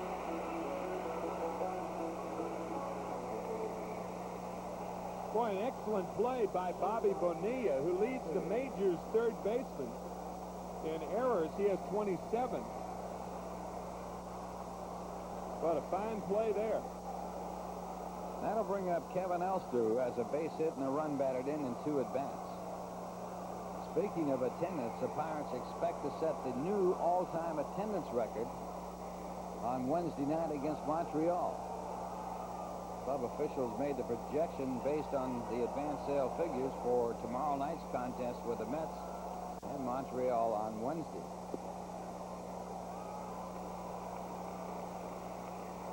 The old record was set back in 1960 when the Pirates were the world's champions. 69 dates that year. They drew 1,705,000. That was in the old 154-game season. High pop up to right field. R.J. Reynolds moves up and makes the catch, and the Mets go in order for the first time in this game. And the score at the end of 5.5 innings, the Mets 2 and the Pirates 2.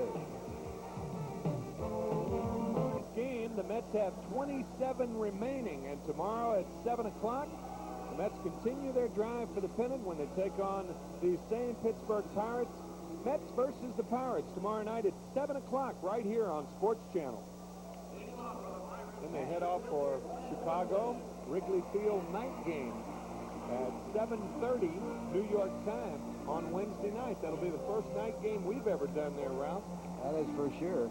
And their third in the history. I don't believe they've done any since we left, right?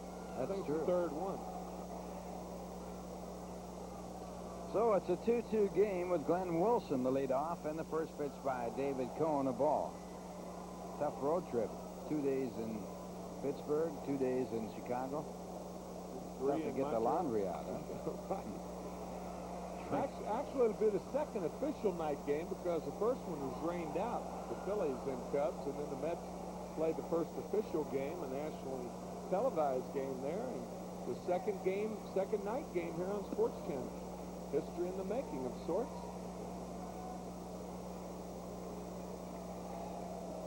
Wilson has batted once in this ball game and grounded out the second.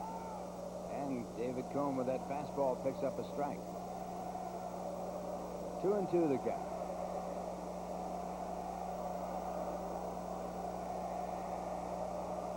And a good curveball.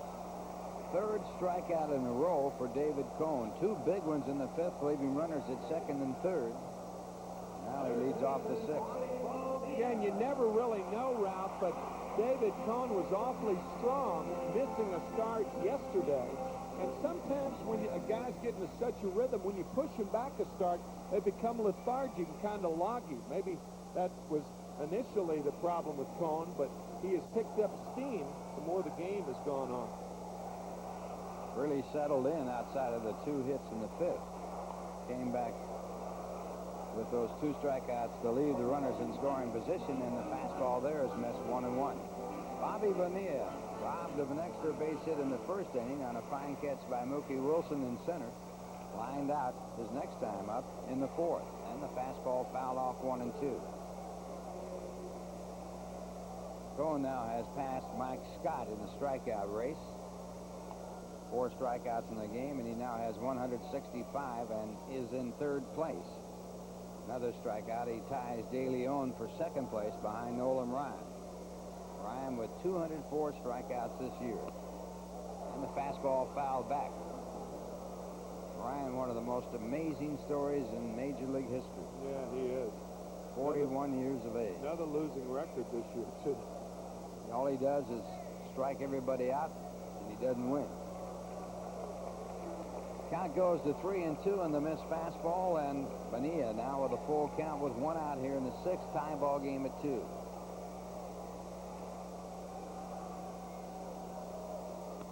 And this split finger fastball is fouled back into foul territory on the third base side, and it's taken by Jeffries. 2 men away.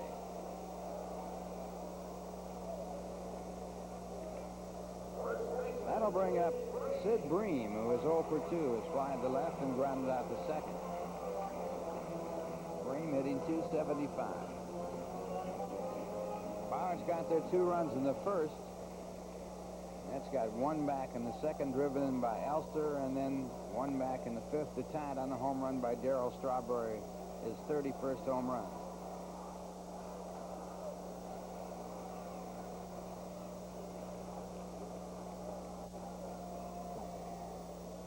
One ball, no strikes, and ball 2 off the fastball.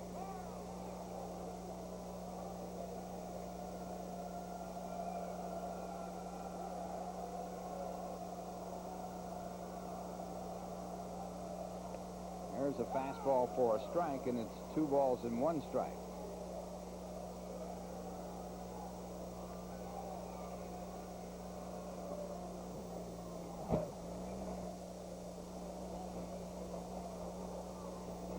The 2-1 delivery. Fastball hit in the air to center field, chasing Mookie back to the fence, and he makes a dive try. It's out of his glove, and Bream goes in with a double. As Mookie got his glove on it, but couldn't keep it in there. If you don't think Sid Bream likes the ball away, look at that swing. You think you can pitch him away, and boy, he just goes out and gets that ball. That ball off the plate, outside, down, nasty pitch. And Sid Bream almost hit it out of here.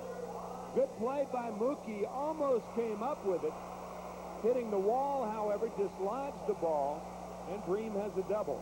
His 33rd double of the year, and that puts the go-ahead run at second with 2 men out and brings up R.J. Reynolds. And the first pitch a called strike. Reynolds 0 for 2. Safe on an error in the second inning, was balked to second but left there, and he lined out to right in the fourth.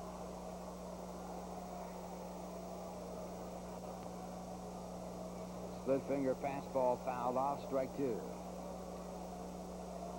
Bream hitting .333 against the New York Mets this year with 16 hits and 48 at-bats. He has worn the Mets out.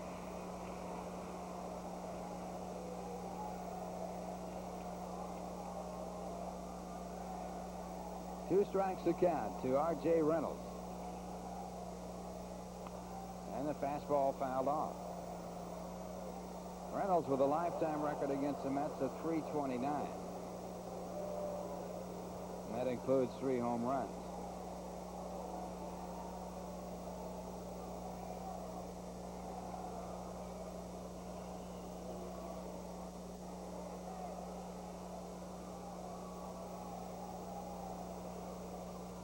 Two strikes the count as Cone comes back, and again the ball is fouled away.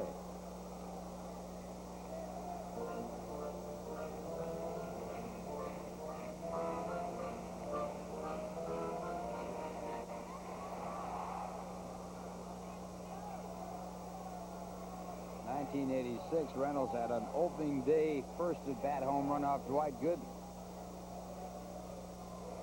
And the fastball for a ball, 1-2.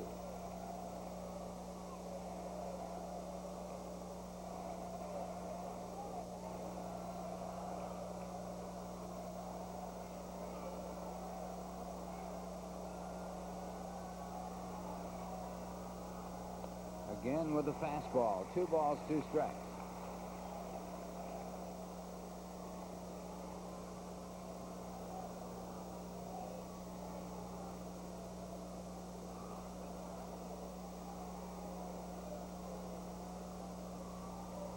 And the 2-2 pitch, a fastball, again fouled off. 2-2 ball game. 2-2 count. Pirates with the runner at second base, 2 men out.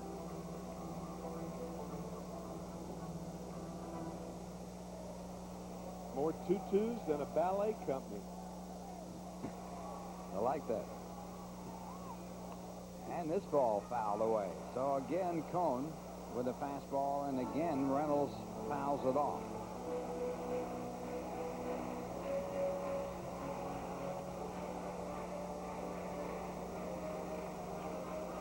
Cone with 5 complete games this year. Leads the National League in earned run average at 2.25 coming into this game. He has given up 2 runs in this game.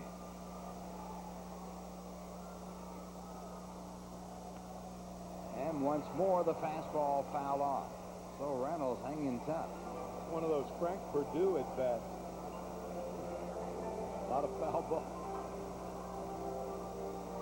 A lot of fouls. It's what Tug McGraw used to call a foul ball, a chicken dance.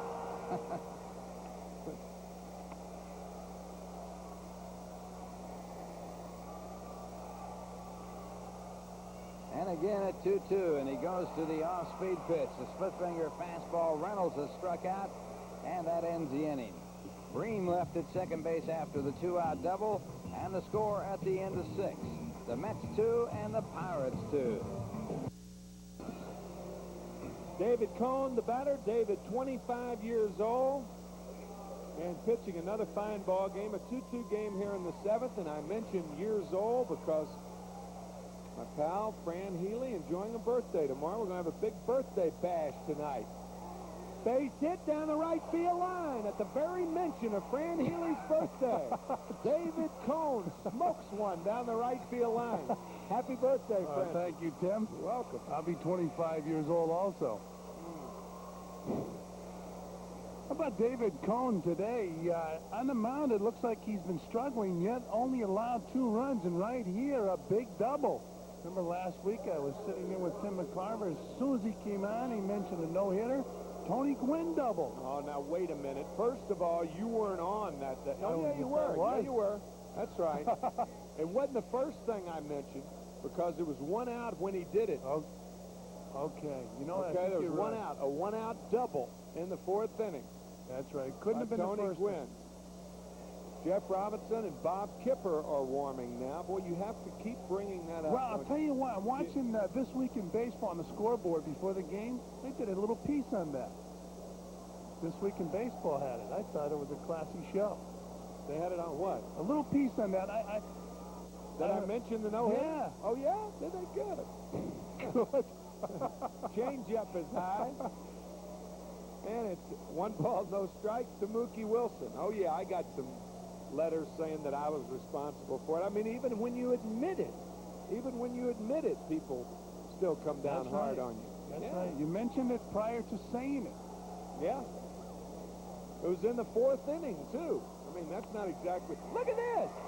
Base hit down the right field line. Fran Healy's birthday has caused all sorts of plays, including a great throw by R.J. Reynolds to get Mookie Wilson. 3-2 Mets as Coney scores. So Mookie Wilson really doing the job offensively and defensively in this ball game. Mookie's first hit of the game right here, driving in the run. And the Mets have taken the lead 3-2. R.J. Reynolds stumbling, but coming up and throwing a perfect strike to second base. That's a terrific play by Reynolds. It looked like he almost sprained a ankle on the left side of his body. Perfect. Wow. Great throw by Reynolds to get Wilson, but Coney scores, so now it's 3-2. New York. And they've taken the lead for the first time in this game. The Pirates scored 2 in the first, the Mets with 1 in the 2nd inning, 1 in the 5th, and 1 here in the 7th. So the Mookie, or the Mook, as his teammates call him, trying to go to right field, and did he do it effectively? Boy, he 0-2 really to did. Jeffries. How about this guy just missing a home run, driving the ball to the warning track? He looks like he could be in high school right now. He really does have that boyish face. Ball and 2 strikes to Jeffries. How many guys had their first major league home run and their first triple in one game? You have to give Not that many. Elias Sports Bureau That's right. a call. I'm sure they're working today. No. No? No. Elias would The not Hurt be working. brothers do not work on Labor Day, except for Steve, who is working as the statistician for Monday Night Football. The Giants and the Redskins tonight. Well, maybe they'll give that stat during the football game. Doubtful. The changeup gets Jeffries. That's the 3rd strikeout for Dave LaPointe. And with 2 out here in the 7th inning, Keith Hernandez the batter. Keith has walked twice, struck out once. You know, Tim, talking about Jeffries and some of the real good prospects the Mets have been able to bring up through their system. A few years ago, they had an opportunity to draft a guy the year they drafted Sean Abner. The Mets called this young man's father the morning of the draft. They were going to make him the #1 draft pick in the country. And I understand Joe McElvain had a conversation with this gentleman and said, would your son like to play for the Mets? Way inside, a ball and no strikes to Hernandez. And this gentleman said, well, we need a couple weeks to think about it. It was the day of the draft. He said, well, you don't have a couple weeks to think about it. You have to think about it right now. And he said, we need a couple weeks. They didn't draft him because they weren't sure if they could sign him. And that guy happens to be Mark McGwire. Wow. But they were going to pick him #1 in the country. Wow, great story.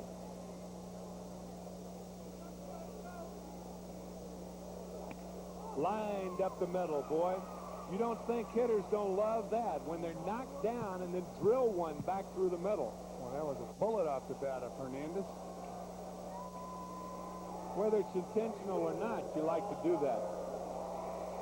Pitch before, he was on his back, and now he's on first. And here's Darryl Strawberry, who hit his 31st home run of the year in the 5th. He singled in the 3rd.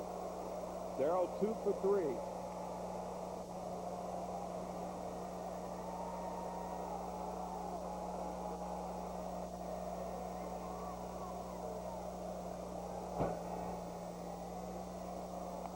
High, ball 1. Boy, these fans are having a good time with Darryl Strawberry. You see Jim Leland, of course, Ray Miller talking to the bullpen. Magic number for the Mets is 20. Any combination, high with the curve, 2-0. Any combination of Met wins and Pirate losses that add up to 20, then the Mets win the National League East. Talking about #1 draft picks, here's one at the plate. By the way, the year they did not take Mark McGwire, they took Sean Abner. Ground ball sharply to Lean at second, Lean to Bream. 1 run on 3 hits and 1 left after 6.5. It's the Mets over the Buccos, 3-2. Striking out 5 and walking no one, will face Kenny Oberkfell, pinch hitting for Dave LaPointe. LaPointe went 7 innings. He struck out 3, and he gave up 3 runs, all of which were earned, and 8 hits. 3 times as many earned runs as LaPointe had given up in 3 games before today. Oberkfell takes outside, ball 1. Oberkfell coming to the Pirates for Tommy Gregg, who is the player to be named later. They're going to use him to spell Bobby Bonilla and Jose Lean. They plan on keeping him. In fact, I believe they gave him a contract extension. It's a good speller. Yes, he is. 2 balls and no strikes. I was kind of surprised they picked him up. You got a young third baseman, you have a young second baseman. Of course, he's a left-handed bat off the bench.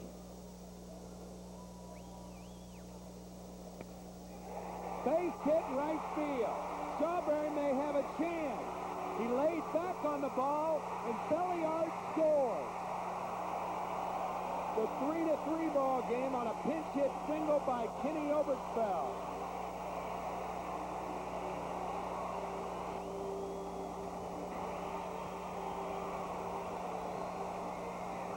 A good ball game. Here's Oberkfell getting a clutch base hit in the hole. What was Hernandez playing off the bag or what? And here's Belliard.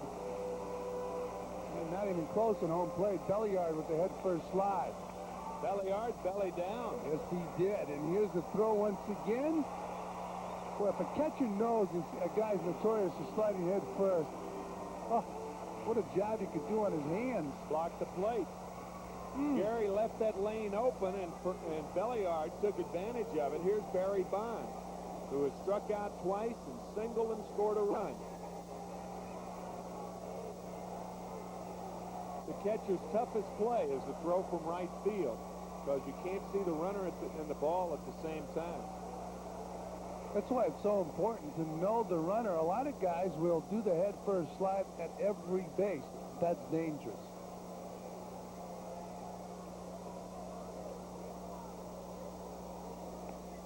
Split finger fastball is a strike. 1-1 to Barry Bonds. Talking about the head first slide, back in the first inning, Andy Van Slyke, who's the MVP on the Pirate Ball Club, did a head first slide in the second base, and he had to leave the ball game.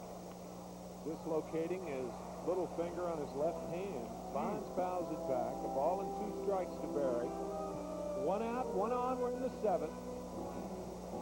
3-3 ball game. One time head first slide was the epitome of hustle. Popularized by Pepper Martin with the Gas House Gang. Jammed as Bonds, and a 4-6-3 double play. Bonds spinning his wheels in the batter's box, couldn't get out, and an easy double play. But the Pirates score 1 run on 2 hits, stranding none. After 7, 3-3, and we'll be back. Have made a change to the tune of Joe Raposo's "Here's to the Winners," sung by Francis Albert Sinatra. Tom Prince behind the plate, and Jeff Robinson on the mound.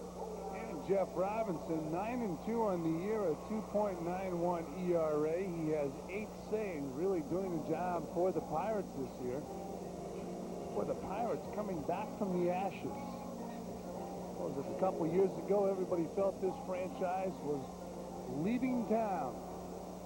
But they've stayed, and they're starting to draw. They will set an all-time attendance record this Wednesday night against the Montreal Expos. And the big crowd on hand at Three River Stadium. Boy, some great names that played here in Pittsburgh.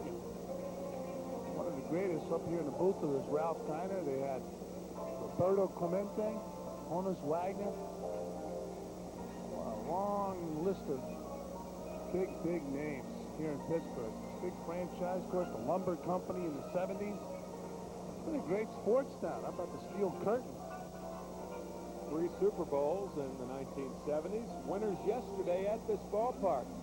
Of course, football stadiums are not ballparks, so this went from a stadium to a ballpark overnight. Beating the Steelers beat the Dallas Cowboys yesterday, 24-21. the guy who helped rebuild the franchise, Sid Thrift. I mentioned before, Sid losing about 80 pounds. Sid was a member of the Kansas City Royals organization for a few years, one of their top scouts, now the general manager here in Pittsburgh. Kevin McReynolds leads it off here in the top of the 8th. Kevin 1 for 3 on the afternoon. And the first pitch from Robinson is a strike. 3-3 game here in the 8th inning.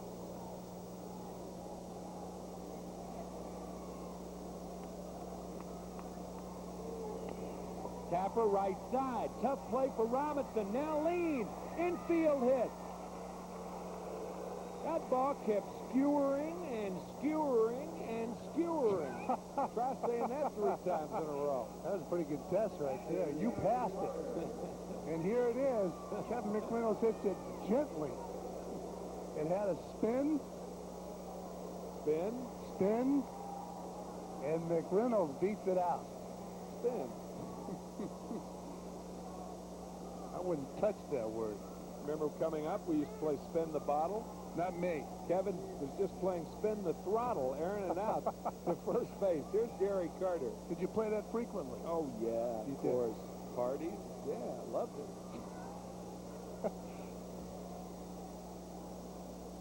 You still don't play it now. No, of course not. McReynolds at first base. Carter 0 for 3 on the afternoon. Jeff Robinson throws to first. Carter back.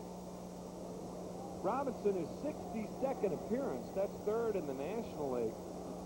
And he has worked 105 1/3 innings. That leads all major league relievers in innings worked. There goes McReynolds, swing and a miss. The throw is errant, and a great play by Leand. That is the 29th consecutive stolen bases for McReynolds. 18 this year, his last 11 last year. And he does it when it counts. If you want to see a gentleman lean by the name of Leand, watch this catch. Great play. Oh, boy. By Jose Leand. You had to go back. He had McReynolds sliding in front of him, and he kept the ball in the infield. Great play by Jose Leand. He is a terrific defensive second baseman. 0-1 to Carter. Line drive, base hit by the diving Bonilla. McReynolds had to hold at second to see if Bobby was going to come up with a ball. He failed to do that, and Gary Carter has a hit. So the Mets with runners at the corners, nobody out. And Kevin Elster, make that Tim Tuffle, has been called back to the bench. And Dave Magadan is grabbing a bat. Well, the Mets struggled against Dave LaPointe, who was throwing off-speed stuff throughout the ball game, and then Jeff Robinson, who throws harder, comes in, and the Mets liked it. And Leland telling everybody to play halfway. I should say he's telling Fermin and Leand to play halfway. If they have a shot at the plate, go to the plate. Runners on the corners. Tipper throwing in the Pirate bullpen. Pirate infielders, the middle infielders, do have the option of going to second base. Fermin at short, Leand at second. As if the ball's hit sharply to them. Well, Howard Johnson now has come ahead of Dave Magadan. So Howard Johnson will bat instead of Tuffle. Hojo is not the ideal guy to have with a runner on third and less than 2 outs. And the reason for that, he strikes out a lot and doesn't make a lot of solid contact. The only thing in his favor is he hits a lot of fly balls. That's true, but a lot of them are pop-ups. Yeah. Check on his sacrifice flies this year. He has 6, and that's surprising. Matter of fact, he's tied with Gary Carter for the lead. Carter with 15 back in 1986, the championship year of the Mets. That's the Met record, 15 sac flies. Swing and a miss. That's a split finger fastball by Robinson. 0-1 to Johnson. Which obviously will give Howard Johnson a lot of trouble being a good fastball hitter. See if they throw him the fastball. You heard him earlier in the year with the fastball. Biggest home run for the Mets. believe it was a game on WOR on a Wednesday night here in Pittsburgh. Jim Gott home run off of Jim Gott, a 1-2 fastball. Split finger is low, so it's 1-1 to Johnson. After a conversation between LaValliere and Gott, Johnson came back and tied the game with one swing of the bat. And then the Mets won it in the 12th inning on a double by Howard Johnson, and he scored on a single. See if he gets the heater. There's a split finger again. It's 2 balls and a strike to Johnson.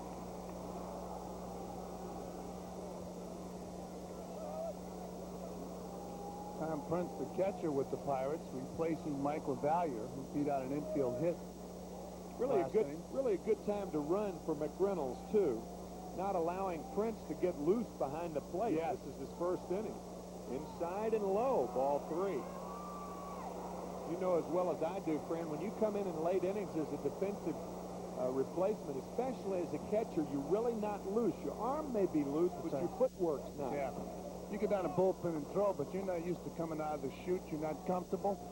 You're worrying about so many things. This guy's supposedly going to replace LaValliere as the starting catcher with Pittsburgh.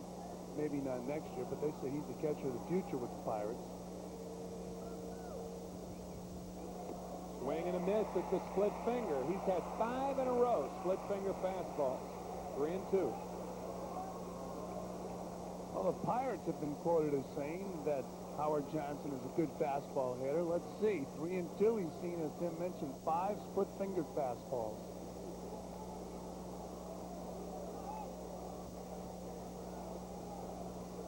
He's going to get another one, too. Got it.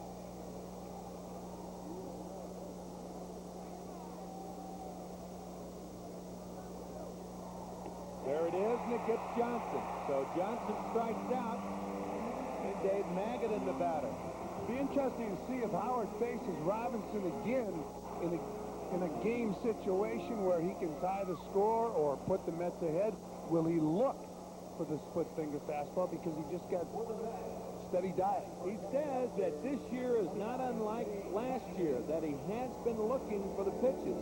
But I'll tell you, judging, following the Mets every day and seeing Howard swing at the ball, he's had fastball swings as far as I'm concerned. And those were fastball swings at split-finger fastballs. Yes.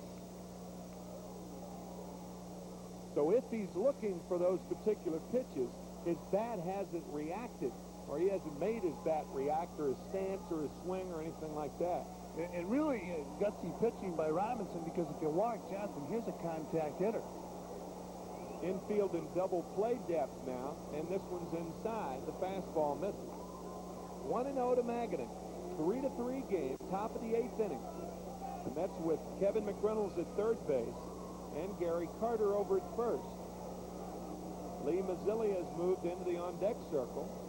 Magadan pinch hitting for Kevin Elster. Good play by Prince.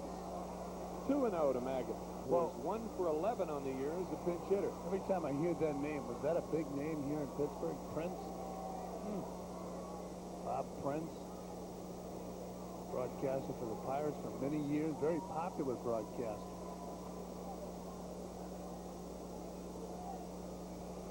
The gunner. Low ball 3. 3 balls and no strikes to Dave Magadan.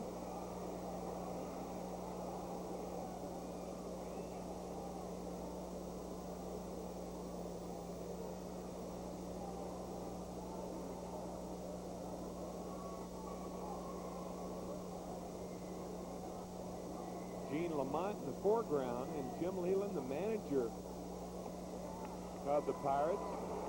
Watch as Dave Magadan draws a walk, so that loads him up, and now Lee Mazzilli's going to be the pinch hitter.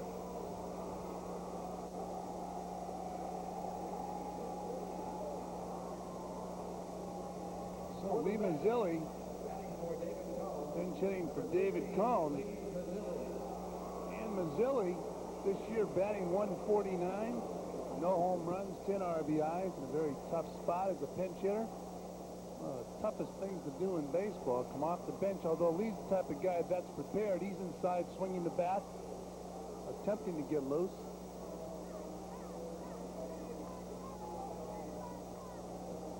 And here comes Ray Miller. Well, Ray Miller will talk to Jeff Robinson. The bases are loaded with Mets. And one man out.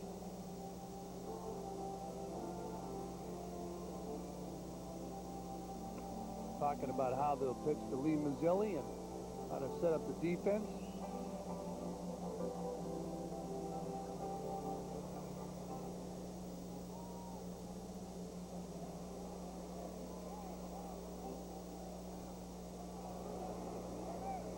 So the bases are loaded, one out, and Lee Mazzilli now the batter.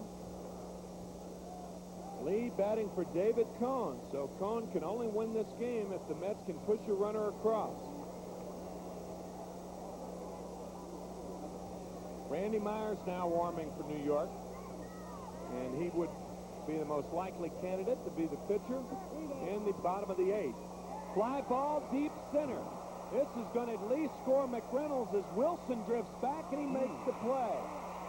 McReynolds scores, Carter to third, 4-3. New York as Lee Mazzilli delivers.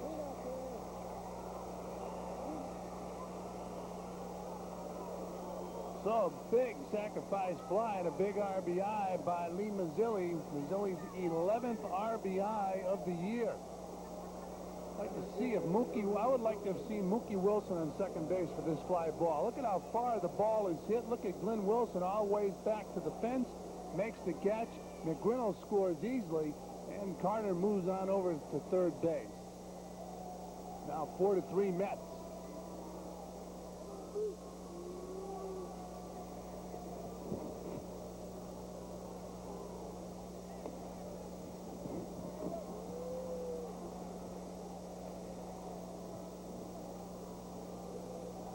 So Mookie Wilson, the batter, with runners at the corners, and 2 outs. Mookie 1 for 4. Deep to right field. This has got a chance. Back is Reynolds out of here. Home run, Mookie Wilson.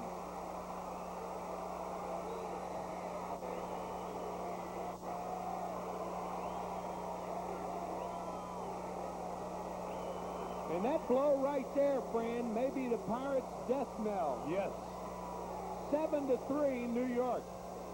We've seen 2 very important home runs this year hit in Pittsburgh by a Met.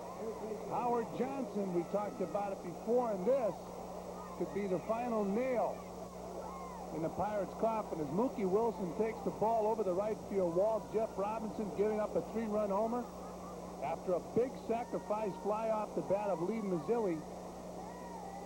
And David Cone has a shot at winning his 15th today.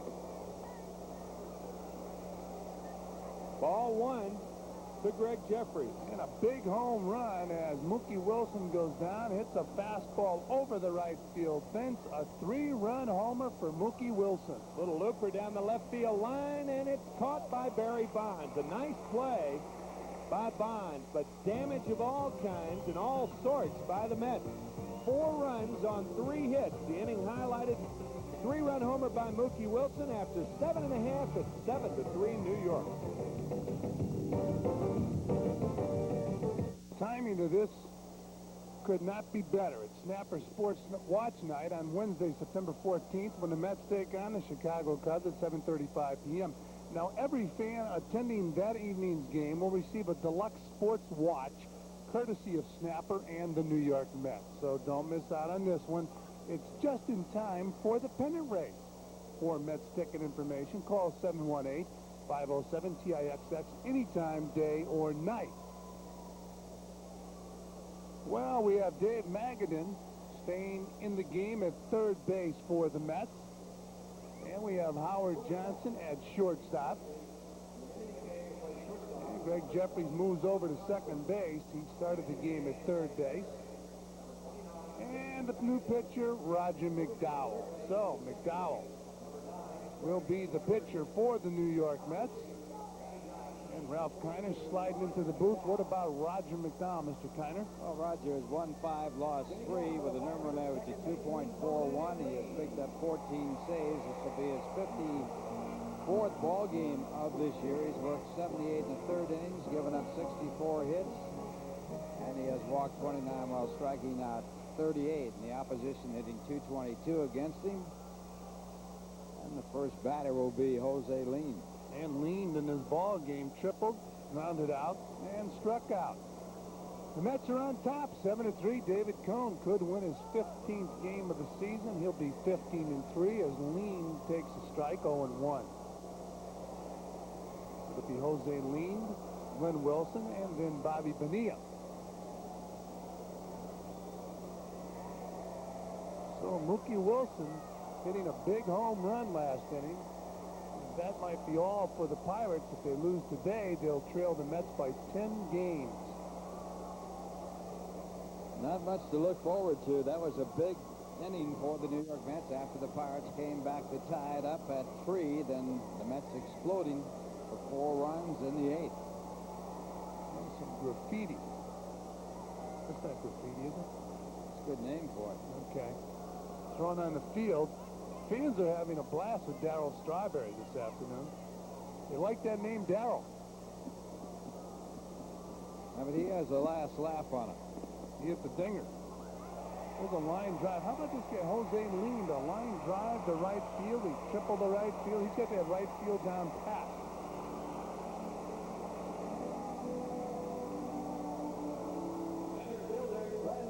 Well, both Lean and Formin, the double play combination for the Pirates, are right field hitters.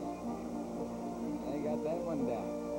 So Lean is on first base, and the batter will be Glenn Wilson. Wilson 0 for 2 since replacing Andy Van Slyke. Van Slyke started the game in center field on an attempted steal of second base, a head-first slide. He was injured, had to leave the ball game. And Wilson takes a strike from Roger McDowell. Wilson grounded to second base and struck out. It's been a tough year for Glenn Wilson. He was traded away from the Phillies during the offseason to the Seattle Mariners for Phil Bradley. That's tough in itself, isn't it, Ralph? Well, Bradley, a pretty good hitter, but Bradley wants to get back in the American League. He doesn't like the National League. Doesn't like it, huh?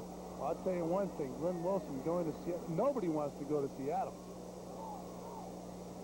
And Wilson was then traded to the Pirates. While in Seattle, or prior to going to Seattle, he had a problem, a health problem, where they gave him some medicine. I believe it might have been an irregular heartbeat.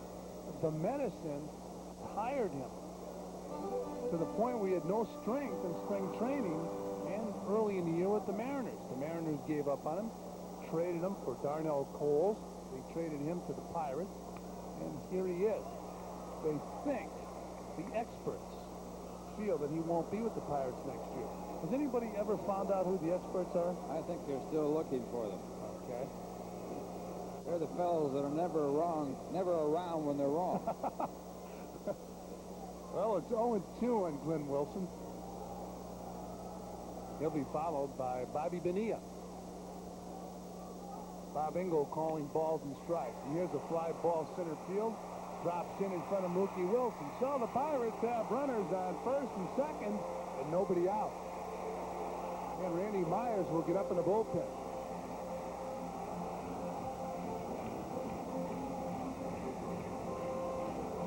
Keith Hernandez, the general on the field.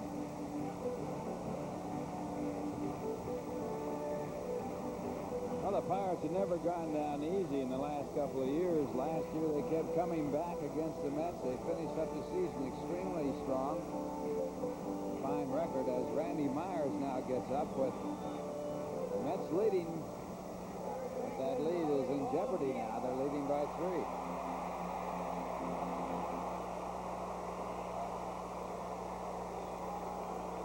And Bobby Bonilla, the batter. He's 0 for 3.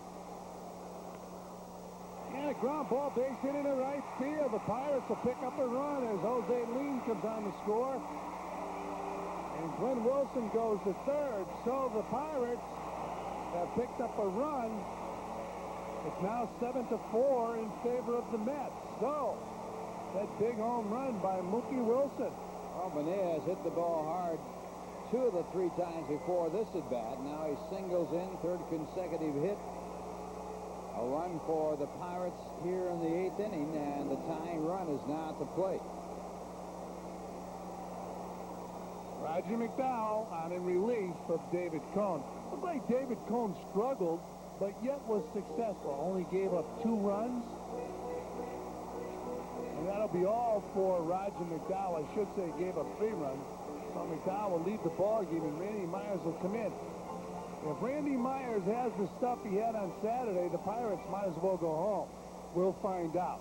This call to the bullpen is brought to you by New York Telephone, who reminds you that a call can make a difference.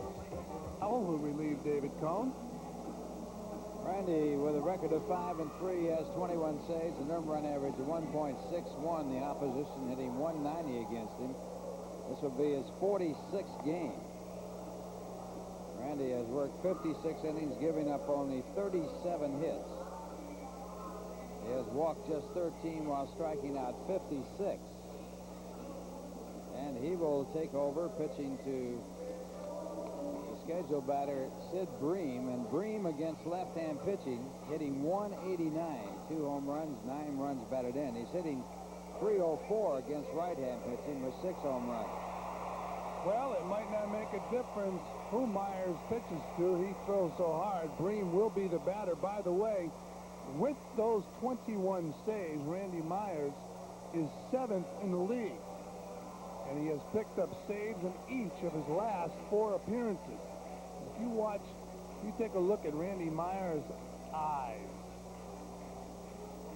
Those are hungry eyes. What is it they call it? The eye of the tiger.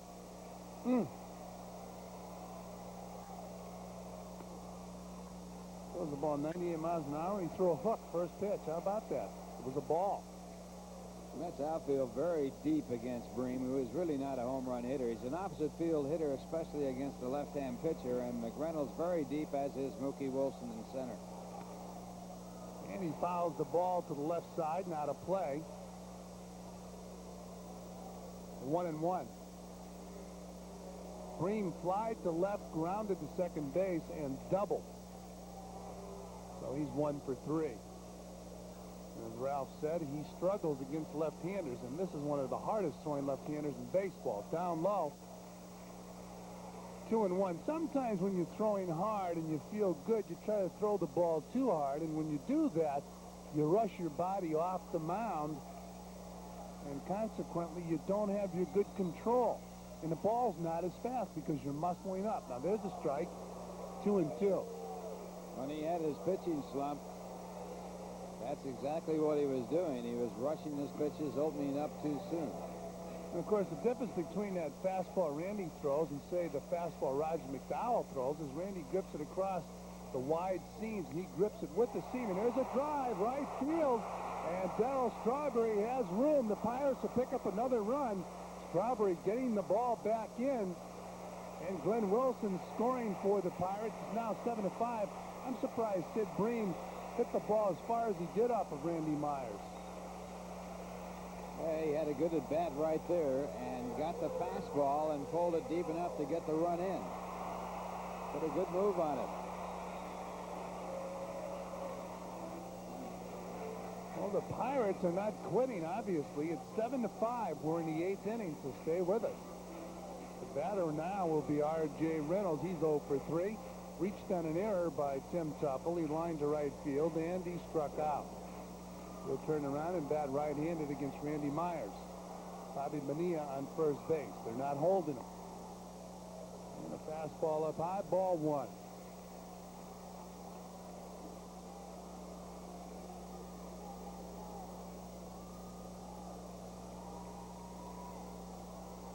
R.J. Reynolds, at one time the property of the L.A. Dodgers, and he fouls the ball out of play. He looks like a better hitter from the left side of the plate, Ralph. He's done well against left-hand pitching this year. Against right-hand pitching, he's hitting 225, and against left-hand pitching, he's hitting 346. And that ball's fouled back. Well, the Pirates are batting 196 in their last 16 ball games. That's what really That's the reason they have not been winning games and have fallen 9 games behind the Mets. They only hit 5 home runs in that span. Ball popped up. Hernandez with plenty of room. He's in foul territory and makes the catch for out number 2.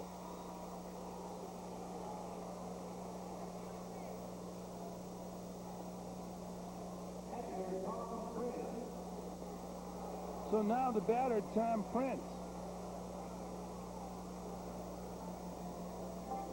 This is his first at-bat in today's game. And Prince, this year, has only been the bat 49 times. He's batting .204. No home runs, 4 RBIs.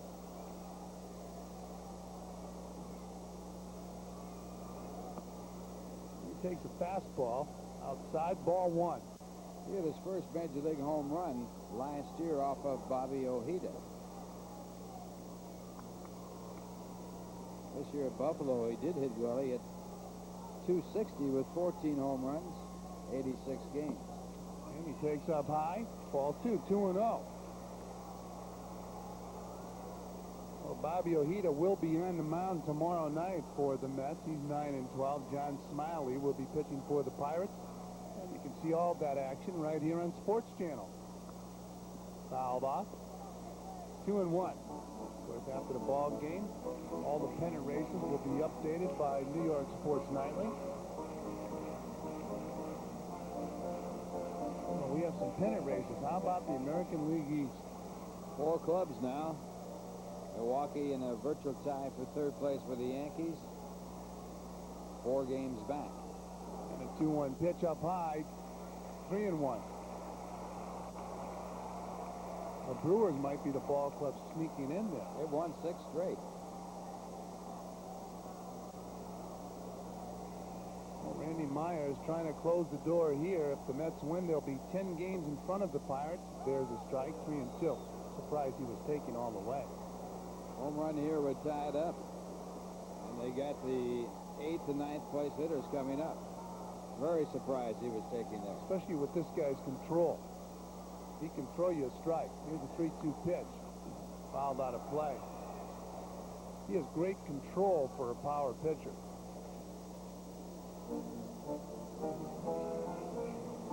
Kind of taking the bat out of the hitter's hands when you have him take 3-1.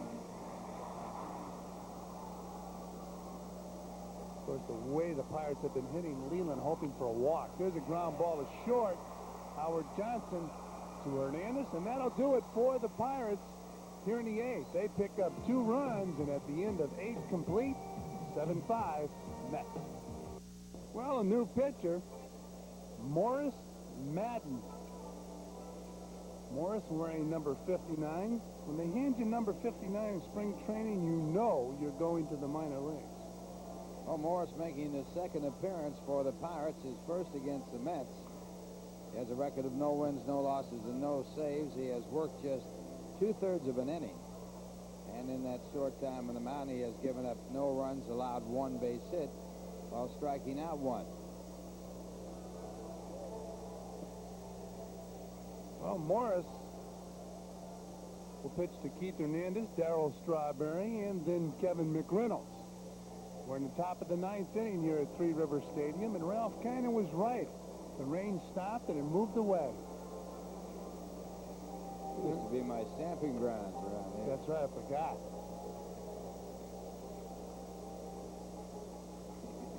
And the center field camera giving you a shot at the ballpark. Right up here in the booth.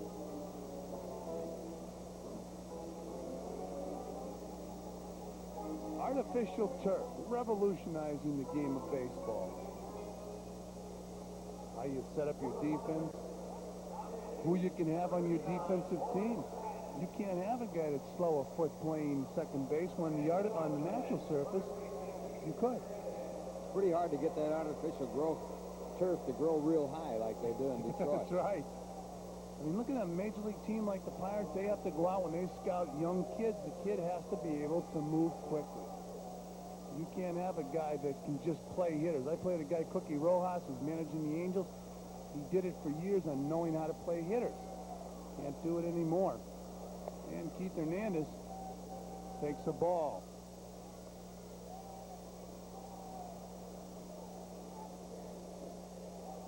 So Morris Madden pitching to Keith Hernandez. And the 1-0 pitch. Down low, 2-0. So tomorrow night, catch these same two teams right here on Sports Channel, the Mets and the Pirates. And then Wednesday night from Chicago's Wrigley Field.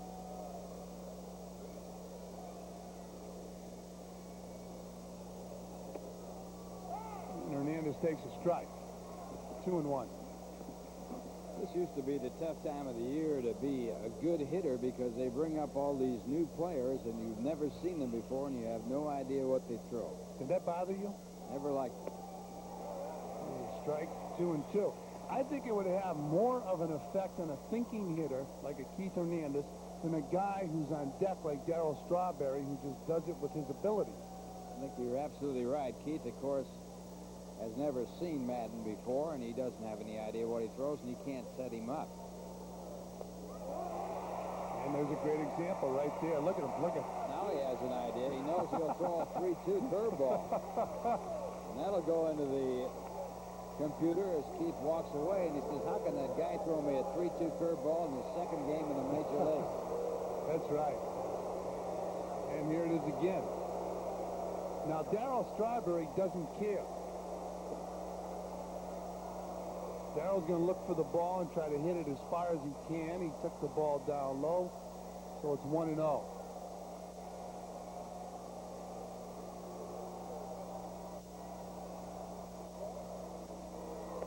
Outside, 2-0. Darryl has a home run in his ball game. He might come out of his long home run slump.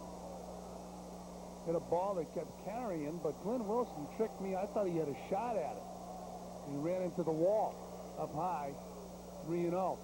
I thought Wilson caught the ball. I'll tell you, I think it was a right fielder, a guy who's used to playing right field, chasing the ball in center field. And he just wasn't sure how far the fence was away, and he ran right into it. Down low, ball 4, so Madden loses Strawberry. Strawberry goes down to first base. Will Darryl Strawberry go after stolen base number 25? Well, Darryl talking about, again, being in the 30-30 club. He's got the home runs. He has 31 home runs, and he needs a few stolen bases to get 30 stolen bases, a total of 6 more. How about the way this guy's stealing bases? Kevin McReynolds, he has a stolen base in today's game. 18-0 this year. Have you ever seen a quieter player? I mean offensively, defensively. Charlie Gurns. Oh, was he like that? Yeah, the only time he ever said anything to the first baseman, according to Hank Greenberg, was, I got it. Of course, they say about Ben Hogan, the only time he ever talked to you when you were playing golf was he'd say, you're away.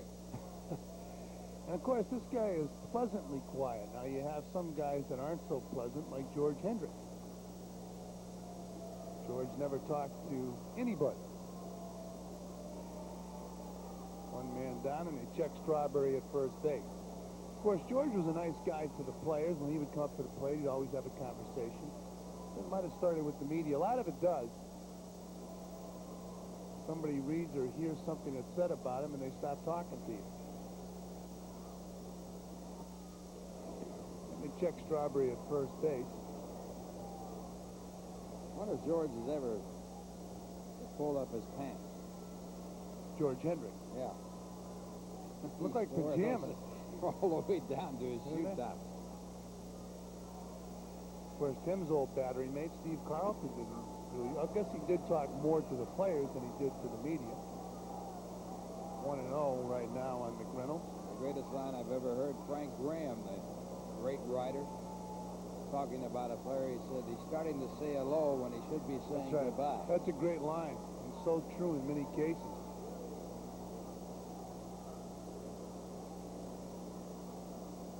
The 1-0 pitch to McReynolds, down low, 2-0. Of course, if you're going to put up a defense for some of the players, it's tough to have tunnel vision when you're besieged by a lot of the media. For example, that guy right there.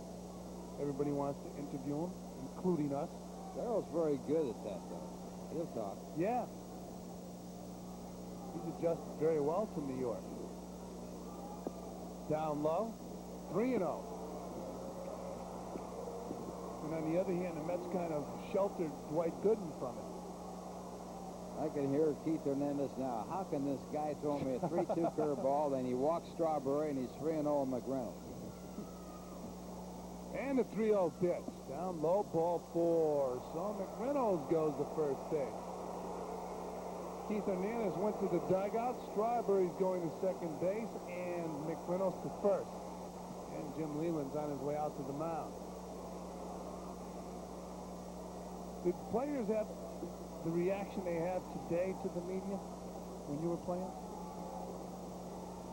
I can't recall anybody not really talking to the media when I was playing in the 40s and 50s. Most of the people said, hey, I'm looking forward to talking to somebody. I want my name in the paper to get the publicity. For example, Steve Carlton, you wouldn't have a situation like that when you were playing. That's probably not. But that's Sports Channel. I think that's a great line. Something to be thought much time about as we look at the new pitcher. We're going to, by the way, this call to the bullpen is brought to you by New York Telephone. Reminds you that a call can make a difference. He's calling the bullpen. How's it? How's it to be on the other end of that call? Well, a new pitcher in the ballgame for Pittsburgh, Scott Medvin, M-E-D-V-I-N. He's 1-0 in the year with no saves. He has an earned run average of 5.28. This is his 8th game. He has worked a total of 15 in the third innings, giving up 17 hits, walking 4, striking out 8. Well, Scott Medvin will pitch to Gary Carter with runners on first and second and one man down.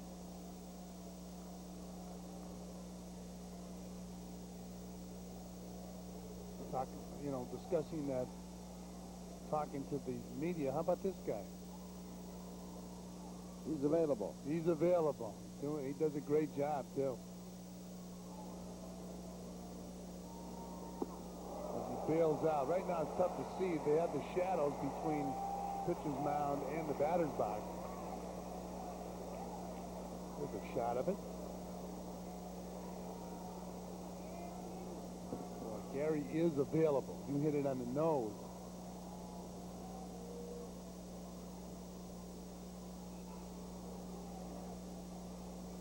And the 1-0 pitch. Outside, 2-0. We're seeing some of the young pitchers in the Pirate organization today.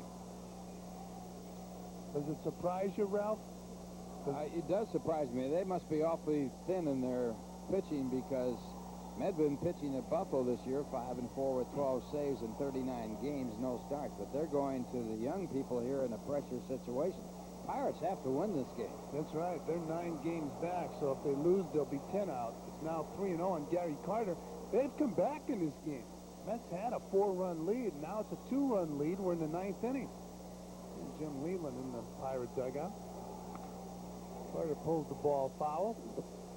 3-1. Don't see Gary taking many 3-0 pitches. He likes to hit 3-0. That'll help you come out of a slump. Well, the Mets' 2 base runners coming on walks by Morris Madden, and now a 3-0 count moved to 3-1 on the foul ball with Scott Medvin pitching. Mets have never seen either of those pitchers. Gary Carter, by the way, 1 for 4 in this afternoon's ball game. And the 3-1 pitch. Popped up. Playable. Tough play for Prince, the catcher. He's in fair territory, and he makes the catch. An infield fly rule. Doesn't have to catch it. No. Tell you what, though, you don't want to play games with a pop-up on artificial surface. That ball hits that artificial surface, and they might score 2 runs. Well, the ball's in fair territory, and so it means infield fly rule. The runners can advance at their own risk. The batter automatically out. But I think you're right, Fran. You don't want to let that thing bounce. It might bounce forever. Well, the runners are still on first and second, and Howard Johnson will be the batter. Ojo struck out, pinch hitting for Tim Tuffle back in the 8th inning.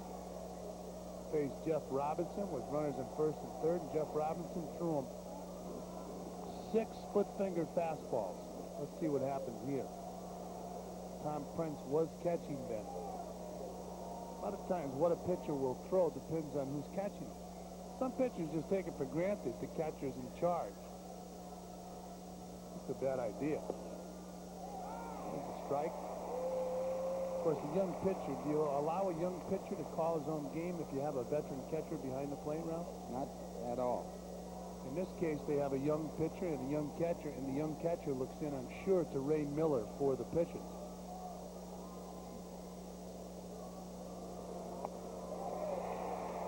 Well, Howard Johnson has yet to see a fastball. So the Pirates learned when he hit that home run out Jim Gott.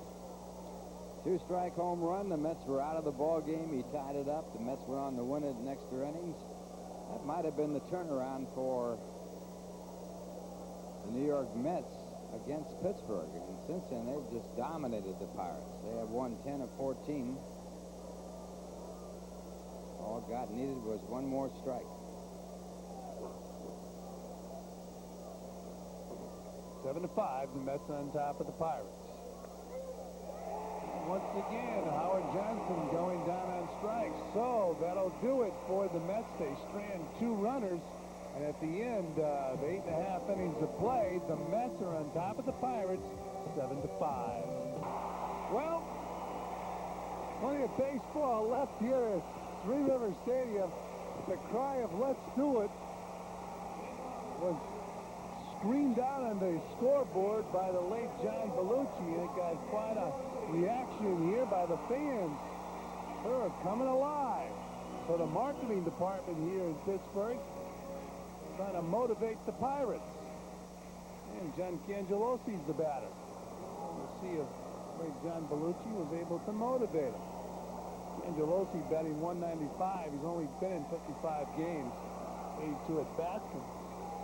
Takes a ball from Randy Myers. Of course, John Belushi never faced Randy Myers.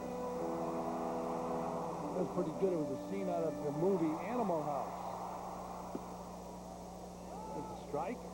1-1. Plenty of baseball left here at Three River Stadium. The Pirates only trail by 2 runs. Can they get to Myers for 2? We'll see. Ground ball, base hit, right field. Pirates have their leadoff hit around here in the bottom of the 9th. Can't close the coffin.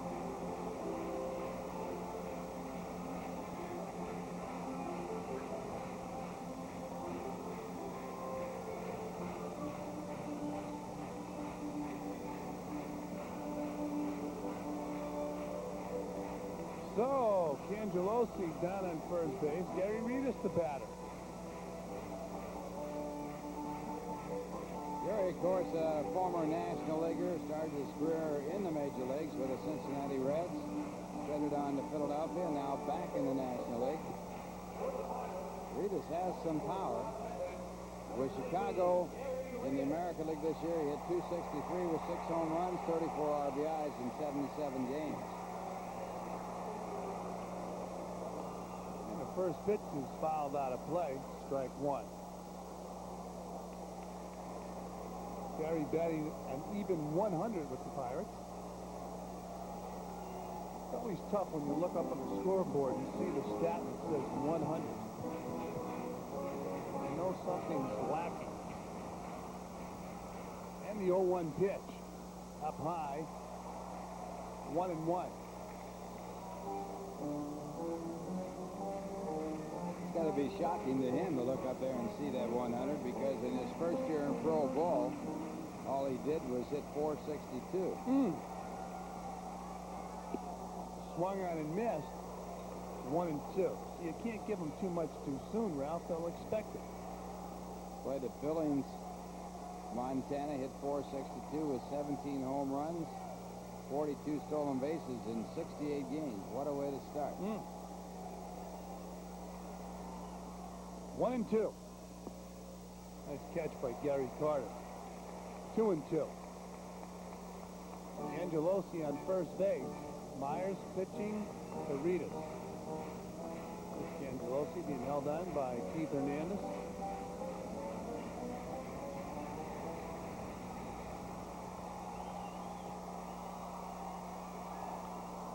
Pop foul and out of play.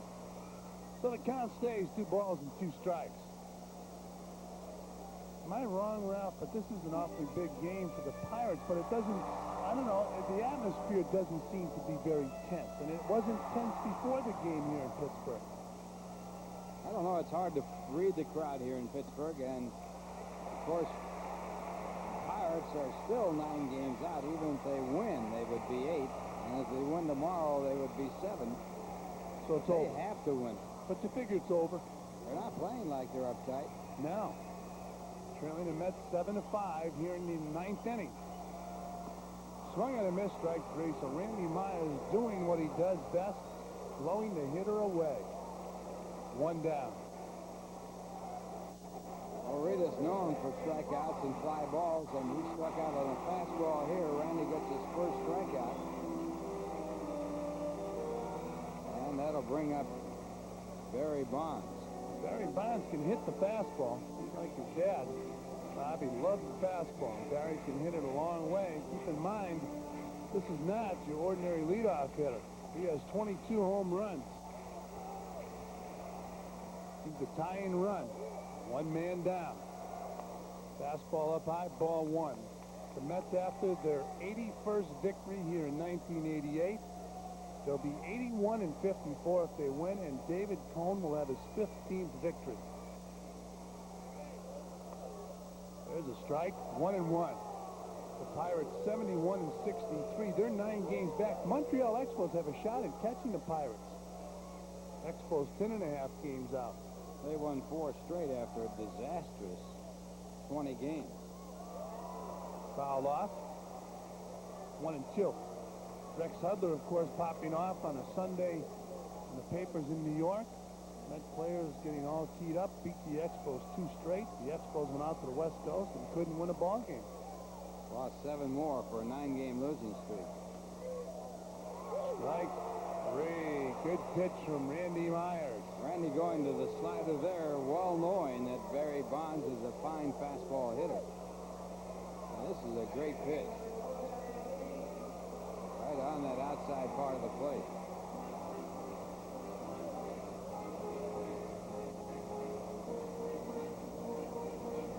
He was doing what I used to do, bail. Not easy to hang in there against Randy Myers. His heart was there, though.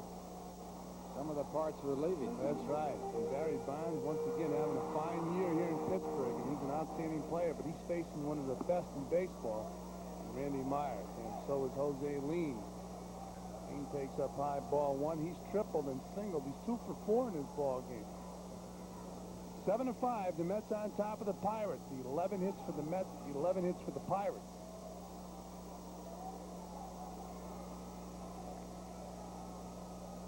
And a 1-0 pitch. There's a strike. 1-1. In the Western Division, the Dodgers on top of Houston by 5.